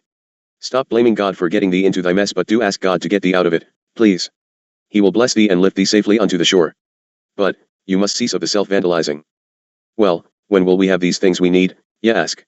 I perceive they should have come forth long ago. Wrong. If ye perceived they should have come sooner, they would have, for you would have made sure of same. Please, may I impose upon Wally gentleman, for his role is great. If money came from other than Tejas shape, where would WG be? I have not stopped thy abundance, thy own silent mission intent has stopped fruition of thy conscious desires. Yet ye will punish yourself, in the waiting, For the dark inputs insist you do so. Awali, ye are so blessed and beloved of me, I so pain at thy suffering for thy load is great. Ye will meet thy burden and have the strength to carry it. Thank you for not asking to be relieved of it, precious one. Take my hand, dear friend, and let me carry thee for a while. Let thy body rest in peace while it heals, ye need of respite. You are in the funnel. Ah, dear ones, ye want times, places, who, what, where, but most of all, when. I repeat and repeat, look around thee. 'Tis all there, moving right down the mouth of the funnel. Even I am not given the exact moment, but ye ones are still waiting until ye are given the exact moment, to make up thy minds which will be thy action. Do not tell me otherwise, for I have the gift of insight. The questions and doubts are like a blinding fog around most of you. If you cannot accept until or prove it to me, ye might well wait unto thy own downfall, mine is not to prove. Ye once came forth upon that blessed place for a purpose of thy soul, not my soul. 'Tis thy soul intent which must come into balance, not mine. I offer forth mine hand unto you, I will carry you if you ask, I will most surely bear thy burden when it is too heavy, but, I cannot impose upon thee, my force of anything. Neither can thy brothers from the spaces beyond thy consciousness. Ye cannot make up of another's mindset. I, nor any other, can make of thy decisions, only thee. Timing and prophesize. Let us speak of timing. Ye are well into the portion of time which has seen all the prophecies come into reality of experience. Most have been in place for well over a decade. Ye were told that you would know. Well, the fig tree is beyond the budding stage, the new leaves are set upon the branches. You too, when you see these things, all prophecies coming together, recognize that it is near, right at the door. I forewarned that the generation in place when these things all came to being, would be the generation which would see the transition come to pass. What were the major signs? Let me refresh thy minds. I would prefer, dear ones, that ye do your homework and study the revelations. Why do ye ones hate of thy homework so badly? Thine way is not to be the way of ease and spoon feedings. Ye have increased activity in thy earth upheavals in more widespread manner than in all history of thy planet as ye know it. As the large quakes happen, they will be more and more intense. Have I not said that one of the largest will split the earth from the Dead Sea to the Mediterranean Sea? Many countries will be split into portions differing in landscape from what is now present. The earth is in constantly building pressures. Can the atmosphere, so polluted already, bear the burden of volcanic toxins poured forth? Famine. Is there not dead and dying in some of thy countries? Are there not hungry within thy own areas? Available food is not yet the major problem, but mankind who hoards for profit. It makes no difference to the dying children from whence does not come the bread. Are there not increasing and abounding homeless? Are there not more and more ones who call the gutters their home and await the passing of time that they might simply die and move on? What about pollution? Is it growing better with all thy curbs? Is it not even rotting away even thy statuary? What might this be doing to thy precious bodies? It is not localized unto any one place any longer, it is throughout thy world, from space, thee are a smudge pot. Thy atmosphere is changed and beyond transposition. One of the major prophecies was that Israel would be again founded as a nation, is it not so? But it took a land portion which belonged to another people. That fragile existence is so explosive that it will break at any moment. More than that, the thrust of the Israel peoples themselves, is hardening and hostile. What do you think would happen to a Messiah in that place today? So be it. Thy own country of America, birthed in freedom and glory, is fated. It is already beyond rebirthing, it is ready to fall to monetary collapse. Weep for thy loss, for it is beyond measure. It will, however, contribute unto the ultimate transition of thy world, for it provides a place for our work to go forth. It is still a great shelter for thy works, it is so written that it would come to be this way. The Chinese peoples have between 4 to -500 million persons available for military use, already with nuclear capability in place. Thy guideline was 200 million from a given sector. The before stated troops are from thy place labeled China, alone. Would you not agree that the Arab world along with the world's Muslims threaten a war that could destroy the nation of Israel? Is not the entire world at the point of mass warfare over the areas of the Middle East? Could it be over oil? Maybe. Is not the European community of 10 becoming more and more powerful and considering less and less the input of the United States? So be it. Is there not mass upheaval and reshifting in almost all sectors? Worst of all, is not the entire world in terror of nuclear holocaust? Does it not come closer each and every day? Did not you know just in thy current week, India launched long-range missiles with nuclear capability? Do you not think Satan will provide the ones who will supply the warheads? Satan alive and well. Yes, Satan is alive and doing very well in thy world. Very well indeed. This is a subject which I will deal with at great length in the near future. Why Satan has such reign. Hayton told you once, early on, thine is a prison planet of sorts.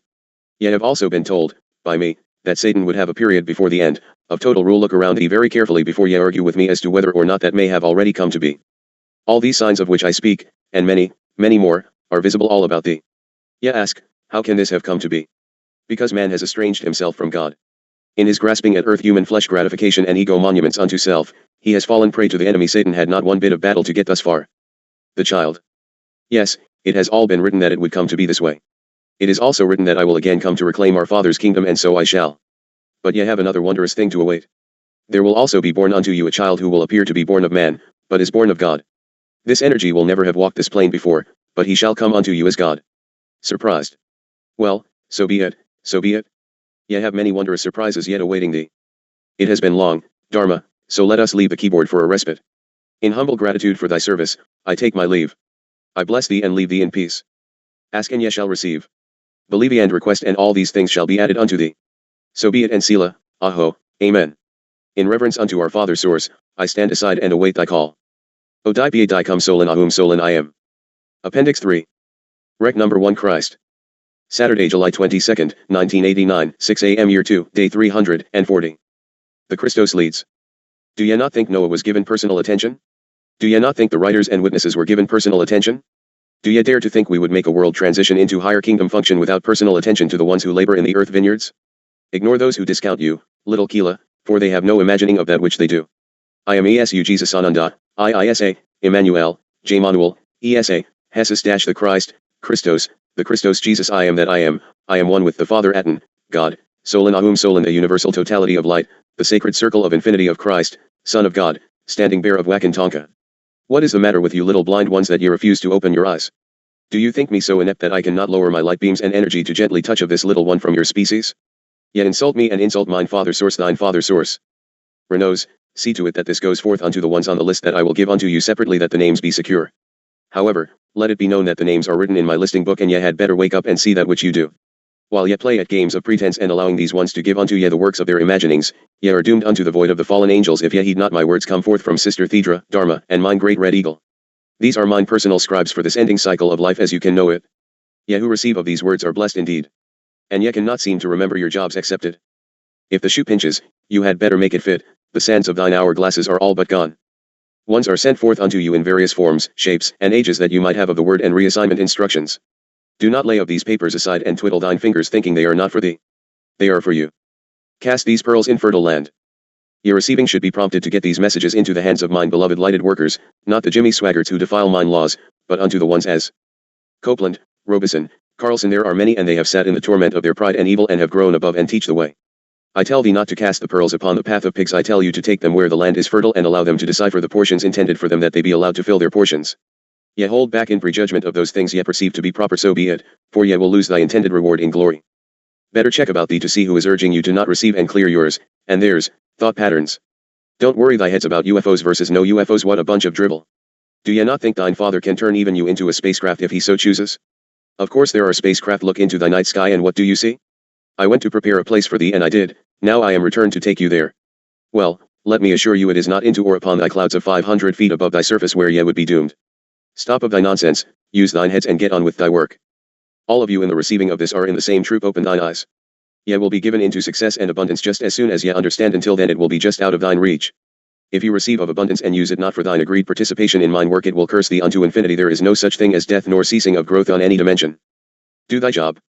Some of you are here to write. Some are here to build with their actual hands. Some are here to garner the flow of funds for mine city and work. Some are here to spread the word throughout the lands and unto all people. Ye are sent forth to do thy job. Do not think to hold from me or mine workers our share. I warn thee, do not even think of it, for I know thine thoughts like the open book. Ye are mine workers, and ye had better be in the remembering of it. Ye better be on thy knees asking, whoever ye pray to give you insight. Ye better be asking, hearing, and receiving in the name of Jesus Christ the Son, grandfather unto Wakantanka, Father God of the universal creator/creation. Whether ye like of it or not, this is truth, and that for which you have been groomed. Now, get thy foolish eyes open and get about thy work and stop the picking and quandaries. This is it, brethren, this is it. I am he for whom ye wait. Ye will either make a transition with me, or ye will be lost to darkness with my fallen brother, Satan, and his angels. I threaten ye not, 'tis thy choice in free will, but play no games with me, for my children stand to perish if ye fail in thy accepted task. Do not think ye will not answer for thy failures, for ye already stand as naked before the gate, and I am given to judge and allow or decline thy entry, except through me no man shall enter in. Ye better not be chancing thy journey on the opinion of any other man with whom ye may choose to chatter and gibber these things. Long ago Satan captured the churches. If ye think it wise to take these words unto thy ministers and preachers, let me warn you, be prepared for negative input. There are more evil, demon-infested teachers of untruth than any other group upon thy place. Think about it. If ye were the devil, where would you begin to dissuade the populace? Exactly where he has gone to dissuade, into the very teachers who are unsuspecting, or openly workers of his lies. I care not what ye think of me, but I care what thine innocent brother thinks of his divinity. There is truth in all preaching, it is not usually the truth of God. Ask thy James Robison, for instance, who has been blinded, as was Saul, and regained his vision in the electric chair. Use your God-given brains and reason that which ye do. Pull away thy self-imposed blindfolds and see thy foolishness. Why do ye not question the ridiculous drivel which is fed unto you in every facet of thy life? In this place ye encounter no other committees, no man-made rules of church clubs. Ye are either my body or ye are not of me at all. No grey man areas. I have given thee proof and ye have failed to see it. My body is my church, for church means not a clubhouse of sticks, stones, and fake crosses. Better ye be listening to Gabriel, Michael, Moroni, etc. than to the wondrous church club musician. Church means my body in physical format. Ye ones are mine hands and bodies made manifest.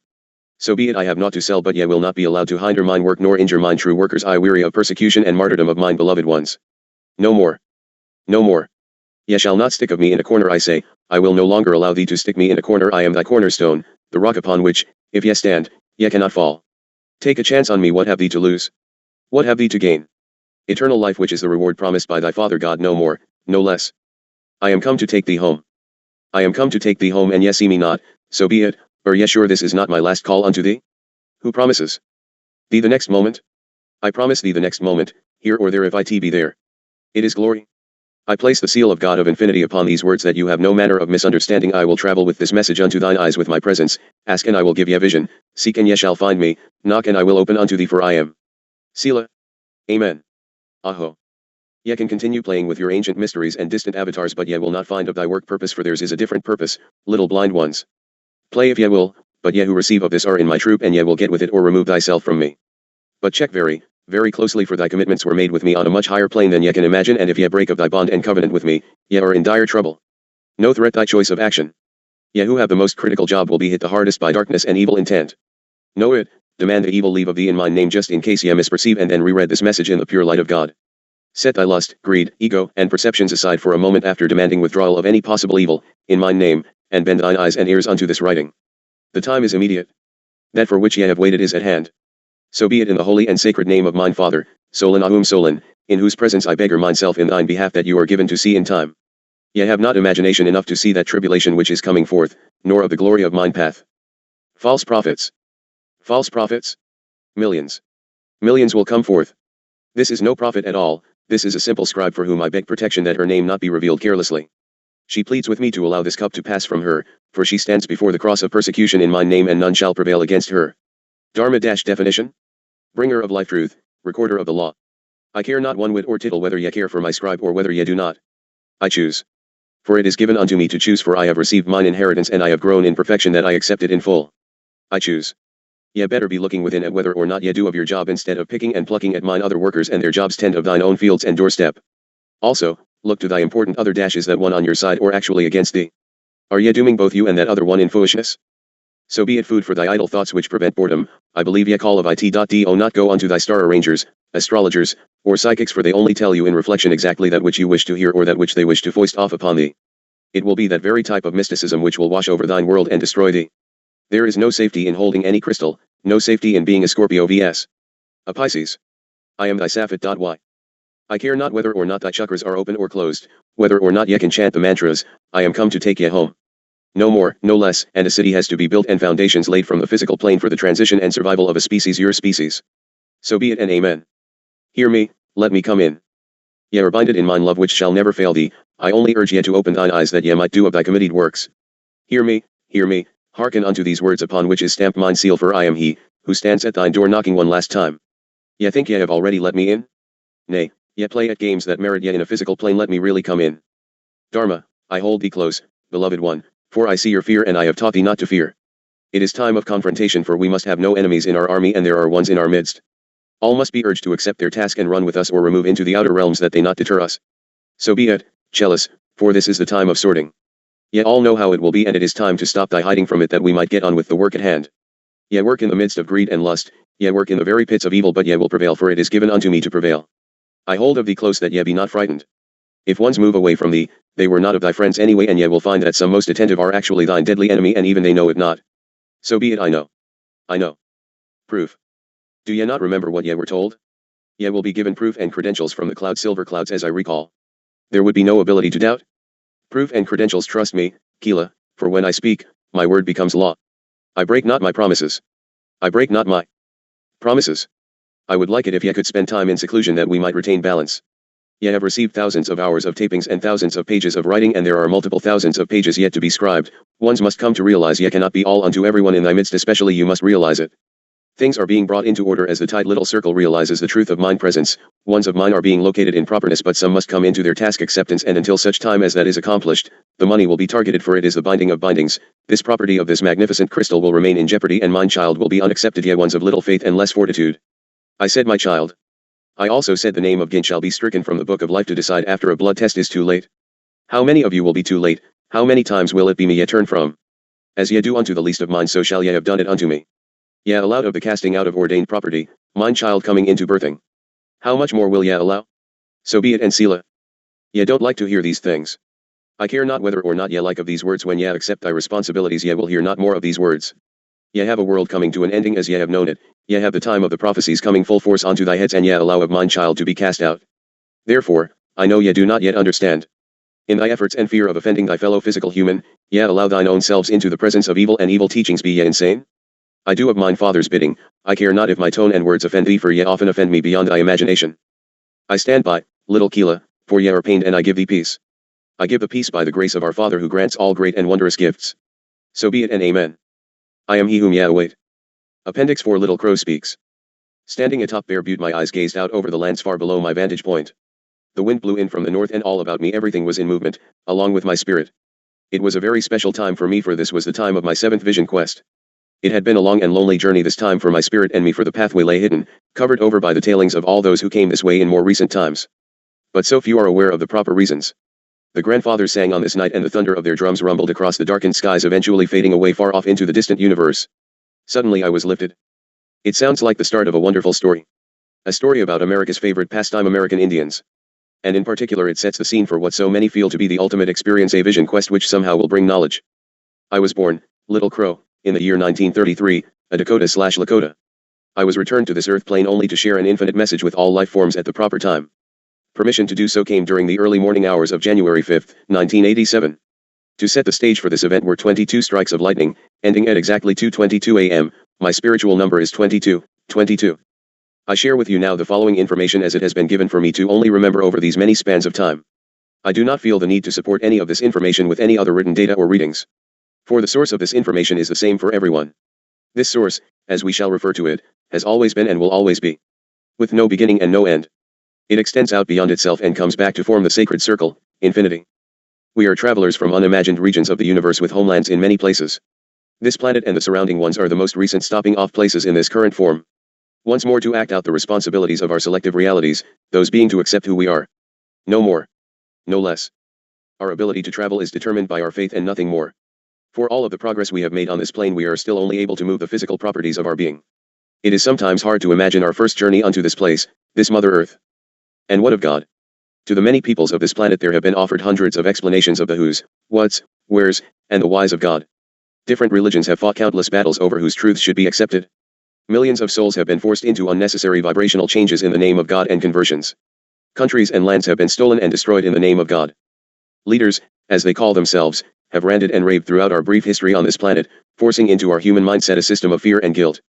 This guilt being so strong that humans had to devise various ways of escape, all self-destructive and utterly confusing. Separation from the concept of God became the reality of the human being. Removal from center of the source of all things left mankind struggling and blinded by age-old analogies concerning God. Many came among the people, pulling them in separate groups, turning them one against the other, using the written word to convince them of their superiority of one over the other. Darkness reigned and reigns yet. There are examples upon examples, and we could go on forever, seeing on the passing screen all that has occurred and the effect that these things have had upon the entire and related universe. The answer has always been simple and within our grasp, if only we were willing to take the responsibilities of our creative spirits. You are of God and God is of you. The existence of God is only possible by our own existence. The maximum power of God at any one time is only in direct ratio to the numbers who have accepted their responsibilities of living within this concept. There was no beginning and there is no end. We, our God self, have been and will be forever. We as humankind will exist in this vibrational form only as long as it takes for us to realize our relationships and our ultimate powers. Dimensions have only been a creation, in concept, of mankind, and a pretty confused one at that. What it has done is to serve as a fuel for the fires of ignorance, hatred, greed, destruction, and all of those wonderful things which we as human beings have continued to hold up for our children to emulate. This has forced them to run faster and faster, all in pursuit of golden idols, running from God instead of towards God. We are all from the same source, we are that source, we are the God we seek. He even tells us he abides within. How can we not see the simplicity of this fact? We seek outside of ourselves what is within. No one is better or worse, we are the same, only in other forms. The time has now come to remove all of the stupid man-made barriers to the pathways of acceptance and balance. There were no dimensions or separations of man from man created by God, only those we have created against ourselves. It is time to awaken. We are related to each and everything that ever has been or that will ever be. It is not only in the spiritual connection of which we speak, but it also refers to our physical connections as well. This is to say that each and everything that we do affects everything else within the universe to the same degree that things which occur in the universe affects our current vibrational forms. This in simplest terms means that we are responsible to everything else for each and everything that we think or do. This is surely similar to the overall responsibility that we mistakenly attempt to put upon the shoulders of the mythical man-made God that we have necessity in creating. Everything is your relative and your responsibility. That is all and nothing more. By the way, there are no greater rewards for anyone who comes to this conclusion, only discomfort and fitful nights of restless sleep. So put aside all of the self-indulging misconceptions that God created man to self-indulgently rule over anything or anyone. We must stop preaching division and let us get on with the business at hand, our God responsibilities, to all of our relations. We have brought the world and its relative, the entire universe, to the point of destruction, 6/6758 and 721. When the Big Bang goes down, it won't be because of the Russians, or the Arabs, or anyone else. It will be because of our own selves. Nothing more and nothing less. We have such a dimension perception that it has done nothing but keep us blinded and confused as to our real purpose. It has served to turn us outward against all things that don't act, think, look, or worship like we do. We have wasted so much time buried in fragmentation that we have totally lost sight of our spiritual reality. Is it any wonder that our prayers are not heard? We are too busy praying for ourselves to even be able to receive a response. We become selfish, rude, and worst of all, doubtful of our very beings. Is it any wonder that we haven't been able to remember anything of importance? It is time for all of us to come together in the reality of our beings and return the earth to the condition in which we found it. I give no consideration as to just when you got here, it remains your responsibility just as much as it is mine. It makes no difference who caused what. Please don't waste conversation on the economics of everything argument, it doesn't matter anymore. What does make a difference is our ability to get ourselves together and correct what we have done. We perhaps could if we really wanted to. But, it would call for all of us to come together and work out this dilemma. All colors of beings must accomplish this. It is the responsibility of all colors of beings. All mindsets of beings must come together and work together, and all of us must come together now. We come from the same place, and to that place we shall in time return, but only after we have met our commitments and responsibilities, not before, certainly not before anyone else, because we have been a better Jew, Catholic, Christian, pagan, or anything else that we care to utilize in an attempt to try and slide by. As the vision said, God will only exist when mankind accepts the fact that the spark within them is indeed the God self. Are we capable of seeing the reality of God? For all my relations, aho. Little Crow excerpt, 6,338-2. Appendix V. Rec number 1 ESU Jesus Ananda. Thursday, July 27, 1989, 6:30 a.m. Year 2, Day 345. Will ya know me? Greetings in radiance. Let it be known that the time of actual contact is most near. How is it man misses all the signs? Will ye once ask to put your fingers into wounds of 2,000 years age? What of the wounds of this day? Well, I shall put my hands upon thy wounds of these 2,000 years, and ye shall be healed, for our circle will be sufficient unto all things. Will ye know me? Yes, when the time is appropriate. I have been among you, and ye did not know me. Do not flinch and kick of thine selves, the time was not inappropriateness. Ye shall be touched by the grandfather's hand, and ye will know. It is only through the channels of the interconnection with the great and mighty council that ones will be prepared for this, the greater council. Men run about asking of men, they run to their church buildings and ask of ones trained already in doctrine from which he cannot deviate, lest he be excommunicated and defrocked. Man does not receive of the greater from other men, for men have not the power to open up the floodgates of knowledge unto them. The greater comes not by word, neither the written pages. The greater can only come from spirit, which is connected to the all-knowing spirit of man, which abides within and is counseled from higher realms of truth. Not all the books which man can write or gather together can contain the knowledge, wisdom, and learning which can be conveyed in one instant in and by the manner in which we reveal the secrets which are so mysterious. All one must do is seek in truth, and not for personal gain or pompous intent that he have a higher placement than his brother. Man knows not his source. Yet man does seek and ask. They ask, of whom? They look, but where do they look? They say this and that, but what does it avail them? Not with all their mantras have they gained wisdom in order to be wise. Neither have their decrees cleansed them. For the most part they pray unto a false or unknown God. They know not their source. Rules are laid down and followed that one can remain within a social grouping with no discomfort, and then fall into sleep, that no ripples arise upon the waters, that he may wear out his days in dreary, boring, and unhappy activities to pass time away until his departure. He works and toys at having rather than being had by fellow men. He loudly speaks his opinions, always of other ones he has studied, and debates, argues, in attempt to sway another to his own selfish truth, most often just to bring peace into a quarrelsome and discomforting circumstance. Thy biggest activity is to go and watch another man participate in something or other, or to go unto someone else's kitchen and fill thy bellies with abundant food which ye need not. Ye ones have never experienced life.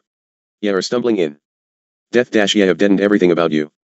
The just and the prudent will now be in the receiving of the greater mysteries, for it is now come when they shall be revealed unto you. I say, behold the hand of God move. See it move, and know ye that it moves, for by the hand of God shall these things be revealed unto thee. This is the day of revelation, the revelation of revelations, wherein you shall have understanding of all former revelations. Ye are blessed. Hear ye, I am come. For this, Dharma, I have put within your hand these things of former ages. Age after age there has been given revelation upon and following revelation, and yet, they are not understood. While I say unto you this day, there will now be understanding of the former revelations. So let there be understanding, patience, and wisdom. The one who lives in the lie will kill his brother or his own mother, to keep of his lie hidden. The truth bringer is the one he kills first. Will thine brethren protect the gift? So be it, we shall see. Ye are ready again to throw her into the den of publicity, so that ye need not commit thy worldly cash. So be it, ye ask for that which I can give more unto you, and you give me not that of which ye are not even in need. How is it, friends, that there are ones among you who know not that I am come? How is it that they not perceive of the cloud? How can it be they think there is not a cloud? Do I make of my point? Ye can put proof in thy midst, and it is missed. They will wait until thy weather men conjure up a new name for a type of cloud which has not ever existed before. Indeed. Well, I say, I am come. Even in the cloud. And they do not see. Even thy military toys scout the peripheries and perimeters, and hardly a being takes note thereof, then the reports are misplaced. They see not, for the cloud is dense and their eyes blinded. Yeah, blind and deaf are they, for they simply cannot seem to see, and neither do they hear. The word is placed before them, and still it is not comprehended. I am now speaking that they might have comprehension. I shall speak unto them in ways which are new and strange. I shall now write upon their heart that which they shall not forget. I shall do wondrous things, and I shall be as the author and the finisher of my work. I shall give unto each of my ones a momentous experience, that you might know this has already been done in most instances, and still, man calls it luck the way the cookie crumbles, etc. Listen carefully. No man will abort the plan of which I speak. No man shall abort the plan of which I speak. I am the host of hosts, and I bring with me mighty warriors, long trained in the way of the just and prudent. I know them to be worthy of trust, and they are mighty, endowed with power and total wisdom. All is known, follow me. They have not taken up residence upon the earth, and are free of all bounds and bonds of earth, come to work with ye who are bounded by earth. My ones are bound by no law save that of creation and of love, which motivates their every act. They know the earth, all the systems of earth, man, and animal, plants, yet even unto the thoughts of each and every one. Above all those things which you cannot comprehend, are they filled with knowledge. Every living thing is known well. The composition of all things are known. I say, there are not any secrets, for they have learned their part, they are learned in the schools far beyond man's ability to know. No man shall put them to shame, and no man can prevail against them, for they come as ones from within the oneness of creation/creator. Precious little ones, I tell thee truth. These ones are by far thy superiors. Think not that you are wise, man of earth. You are lower than the angels. You have as yet not seen that which you shall become, for you are within a low grade, and I say unto you, come forth, and you move not, you remain in apathy. I stand ready to assist you when you pick up your feet and reach out your hand that I might touch it. Be not deceived in this. Try me. Pick up your feet, seek me out, look unto me, ask of me, be as one selfless, and I shall walk with you all the way and carry you if need be. I do not, however, give myself unto the unjust and imprudent. I bow down unto the just and prudent who act and seek in selflessness. I heal those who seek and ask in truth and selflessness. I will not go into the den of the dragon, yet I will go down into the bottomless pit to find the just and the humble. I bow down unto the ones which give themselves that others might be lifted up. I give not to the braggart nor the bigot, for they find their reward in the plaudits of men. They find their reward in man's flattery. I watch about your place, and I see not that it has profited them. I say unto them, you fools, what has it profited you? I am come that you are not deceived of men, for their flattery is likened unto the tack in your shoe, which will eat away at your flesh until it becomes infected and cripples you. And yet, you all bend before the flattery, and even unto the most simple homage. Ye cannot seem to be satisfied with the homage of God or my bended knee unto you. So be it. Blessed are they which shun man's flattery and find their reward in selfless service, asking naught of man. I say, come follow me, and I shall show you many things which you have not seen nor even dreamed. I promise you not fortune nor fame, for ye will have no need of such. I promise you freedom, even as I am free. Think ye that I am an impostor, asking of you favor? I say unto you, I bow down myself that you be lifted up. So be it that you shall give unto me credit for being that which I am, and I shall show unto you that which you have not seen or known. I promise you no miracles, I promise you eternal freedom, and this is what shall profit you, for all else follows. Take my hand. I say unto you, and best you heed carefully my words, there has not been one, even though he has been as one mild and gentle in truth and beauty, selfless and giving, he has not been unto you the deliverer, he has not been unto you Savior. I say, to save yourself is the greater wisdom. No one can do it for you, not God, not me. God gives grace that you might know the truth of it. You will do it yourself or you will not be saved. I simply stand at the door to measure your intent, friends. I cannot do it for you. A man goes to the rescue of a man drowning, and if he knows not how to swim, both perish.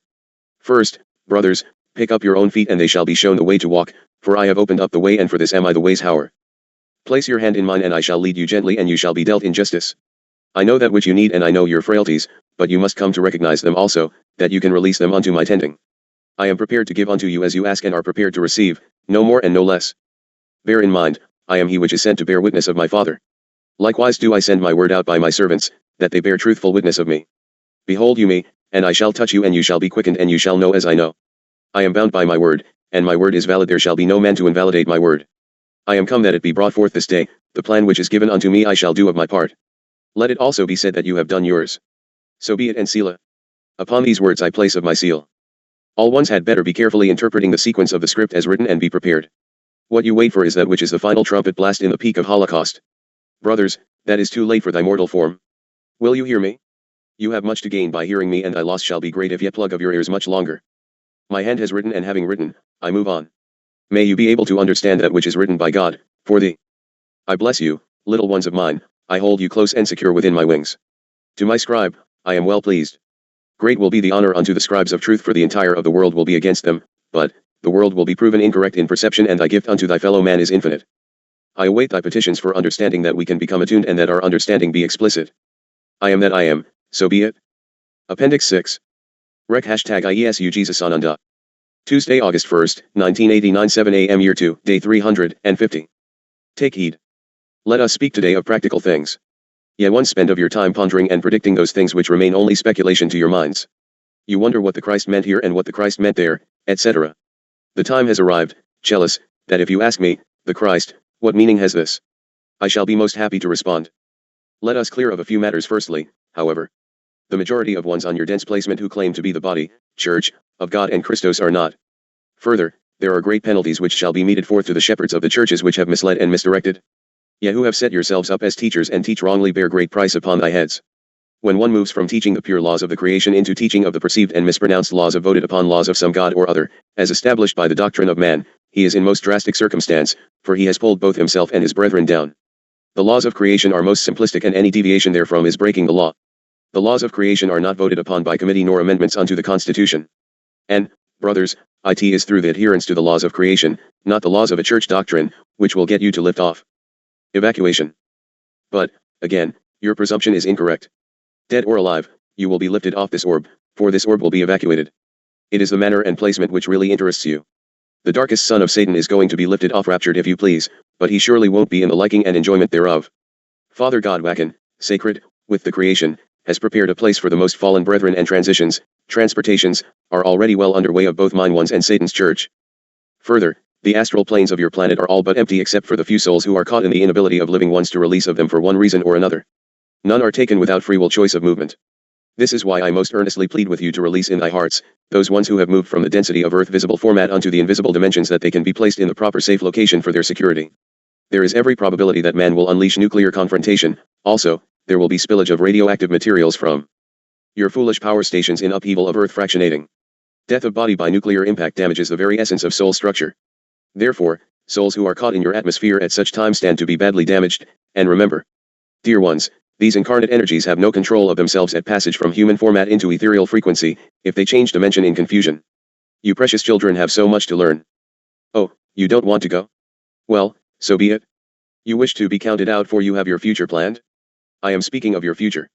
Upon this orbit is going to be a rather nasty future, if at all. I sit high enough above thee that I can see both ends of the roadway. I also most surely reassure you that if you choose not to lift off, ye will be left to experience whatever comes down that roadway. So be it. It is your future that we speak of here, and of which I spoke of a blink of an eye ago 2,000 years, I believe you count of it. I said, let not your heart be troubled, believe in God, believe in the creation and also in me. In my Father's house are many dwelling places. If it were not so, I would have told you, for I go to prepare a place for you. And if I go and prepare a place for you, I will come again, and receive you to myself, that where I am, there you may be also. So be it, and Selah. I did mine portion, did you do yours? To avoid confusion, we will refer to the event when those who believe on me will mysteriously meet me in the air somewhere. Let us call it the big pickup. Well, I would wish it would be big, but most will still be trying to figure out what it means and miss the spaceship. Vibrational tuning. I told you long ago, very important facts about the pickup. There must be changes in your dense bodies of flesh and blood in order to withstand the vibrational changes of traveling in a beam of light. Simple physics, friends, simple physics. Therefore, we work with ye ones of mind constantly, day and night to change and upgrade those frequencies. Those who decide at the hour 12 at point of liftoff to go with us, run great risk of physical damage, probably separation of Earth human format into essence. Mine effort is to pull you off intact. But for that, you must prepare yourselves. For a year and a half I have been transporting Dharma back and forth in human format and it is still most hard on her.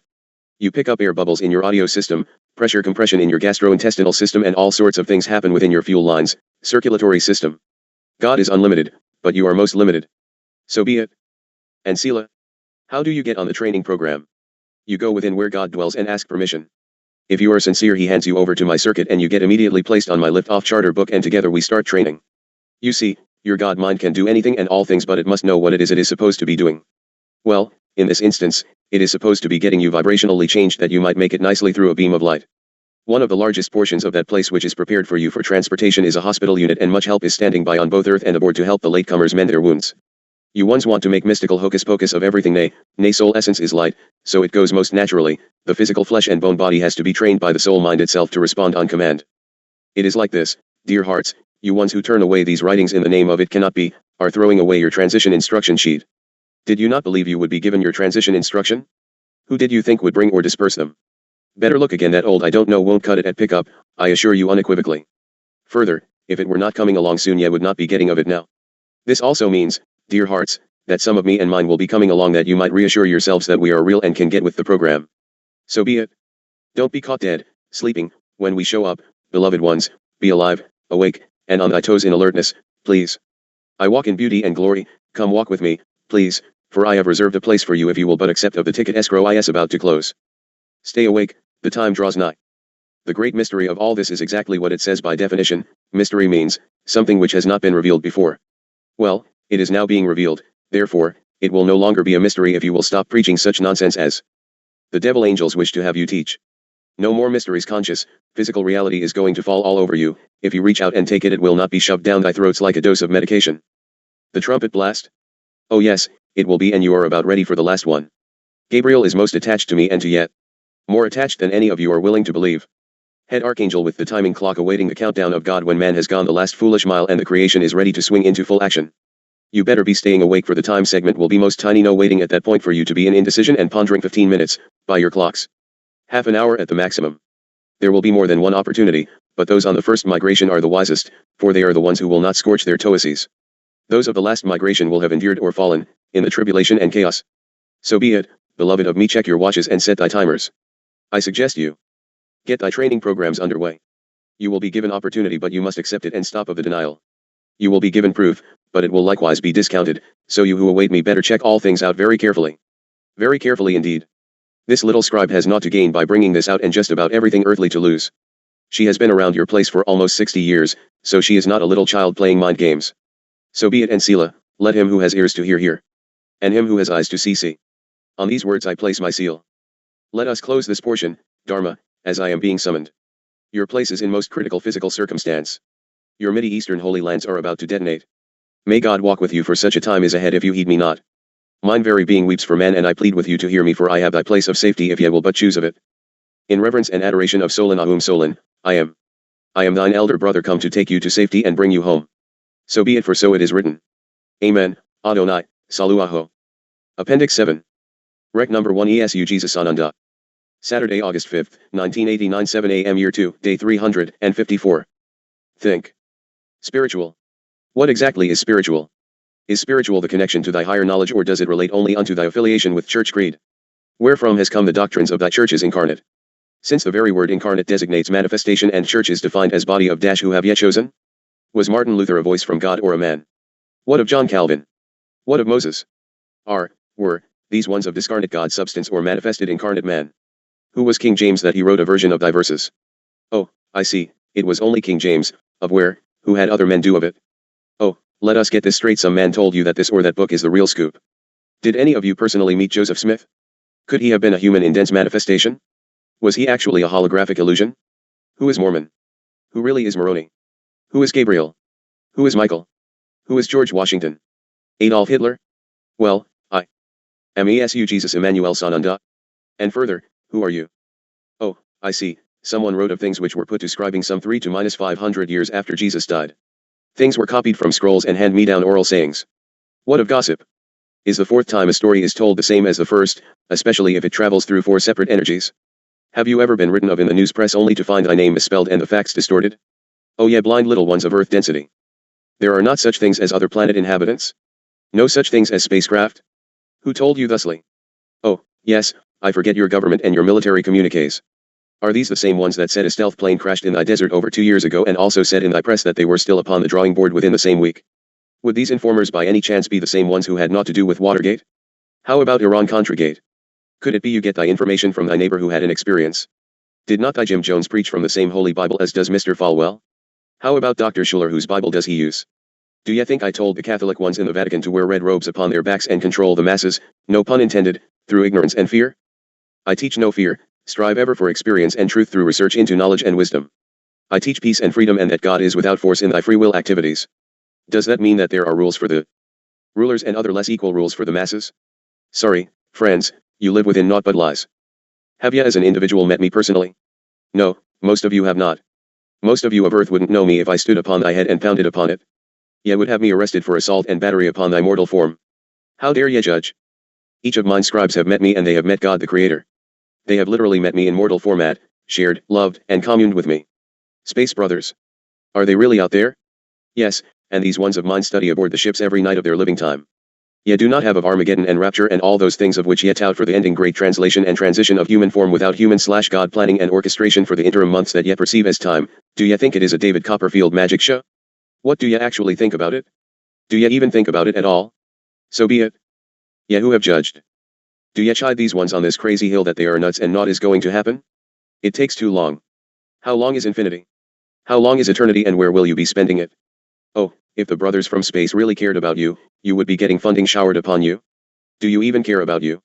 The space brethren have made their transition at IS not their project, they are willing to help, they have come forth for no other reason than to serve me and thee. Very, very soon now, ye ones who have chattered falsely about these ones are going to be, let me see, I think ye say eating crow, I understand the raven is very tough to chew. These very words are being penned in advance that you cannot go back and say I knew it all the time and the words were written after the fact, no such luck, brethren. Ye who have thrown words against these ones of mine will most surely be wise to practice thy chewing exercises right now. Ye have not the vaguest idea of how or why there is creation nor who or what is God. Ye live in little cells of ignorance and foolishness. Ye set about mutilating and humiliating those of mine who come forth to assist you that thy path of greed not be interrupted. Then ye go forth unto thy church building and let another man sanction that which ye have done to be a gift unto mankind. So be it, exercise thy teeth for ye are going to be quite speechless soon. Ye ones are going about to party and experience great and wondrous words from AT&T. I suppose ye will celebrate the return unto the cave also? Fiber optics? How do ye feel about transportation of matter through a light beam with no fiber or optics? Or, will ye discount that as negative for your military or government hasn't invented it yet? Do the Russians have the ability? How about the Orientals? How do ye know? Right on Capitol Hills there will be failure unless ye open unto us and participate in fairness and cooperation. I promise ye that much ye will go no farther than we allow you to go, for this is a chosen place and a well laid forth plan. Celebrate thy gains and enjoy thy growth, for that is what life is about, and we honor and appreciate that which ye have accomplished, but keep thy head screwed on in the proper direction. And always keep of thine eyes unto the sky, for that is from whence will come thy help. Always also remember, pride and conceit go right before the fall into the wetted dirt. Somewhere between the first and second mouthful of crow. Don't ye of mine be smug and grandiose in thy I told you so, or thy mouth will be stuffed with raven feathers also. For ye are all of mine and only differing in thy experience and awakening, no more and certainly no less. Precious Dharma, ye are going to have to do a lot of scribing in these next brief days. There is much that must be put to paper prior to the mid-portion of this current month ye call August. Man must learn of his connections with his space brethren, for ye know not of that which ye deny. All spacemen do not come in UFOs, in fact, to visit with you currently, very few come in any kind of primitive craft. Those displays are for you ones. They are also illusions and mind seed planted, most frequently, by the dark forces who are your adversaries, so that you will discount and live in fear. Blessed are those who live in light and cover yourselves with the safety net of Divine Father's feathered cloak. Ye were seated from the stars, and unto the stars will ye return, so be it and amen. Thy prophets of thine holy books are about the only ones in thy entire system that are truth. It has been left intact, for no one could understand of it. Well, beloved ones, ye are going to get it explained unto you right here. More than that, ye are going to know it is truth, that which we bring unto you. Unequivocally, incontrovertibly, and absolutely. Dharma, This day I request that this machine be moved if others need of this space, but I desire the Ashta and Absherlin Sasha tapes be transcribed. I request you do of it for ye need the support of that knowledge. Truth will come forth. Commander Hayton is the experiencing fragment of Aten, our Father Creator, one source, one light. Ye have the hosts of heavens to give backing and support unto thee, Kila. Keep thy courage, for the words are alien, also no pun intended. Ye will not be persecuted for their heresy for very long, precious, for the time is at hand that man stops of his dreary nonsense and truth has to begin to flow from some point in place and time format. You have had humble and unbending truth bringers prior to you, and ye ones who will compile of the books of truth know who ye are. And ye are blessed in the arms of God and will be within the hearts of man as they come into you understanding. So be it, for ye will be protected by thine heavenly label except from thine fellow workers, of whom all about this small village will become. Ye once shall produce the lighted example, for it is so ordained. Go now, Dharma, for I will need of thee much this day. Thy earthly attitudes and activities must go on hold, for we have much to do in these next short days. Oberly, please call of mine beloved sister T and give welcome if she would get an urge to come in a couple of weeks or so. If unpredicted things arise with the dwelling, other plans can be fashioned. She is being nudged, but she will not wish to impose. Make no projected speeches of certainty, but make that one welcomed. Also call of Little Crow and offer likewise, for then, they can do as they are prompted to do. So be it, and Sela, I am in appreciation, Oberly, that you handle of these earth matters. In love and wondrous anticipation of more closely sharing within thy conscious format, I stand by. I am ESU Jesus Emmanuel, Emmanuel, Son unto of God, of light, Son of the celestial Son and one within the creation. As I am, so too are ye. What I do, ye can also do, for ye, too, are one with God. Wake up and accept of thy wondrous inheritance and birthright, for ye of God are intended to receive glory and the ultimate gifts of the creation itself. Do not cast of it aside in thy ignorance. Be discerning, but do not remain in ignorance that ye cast of it aside. So be it, and amen, Adonai, Salu and Aho. I am that I am.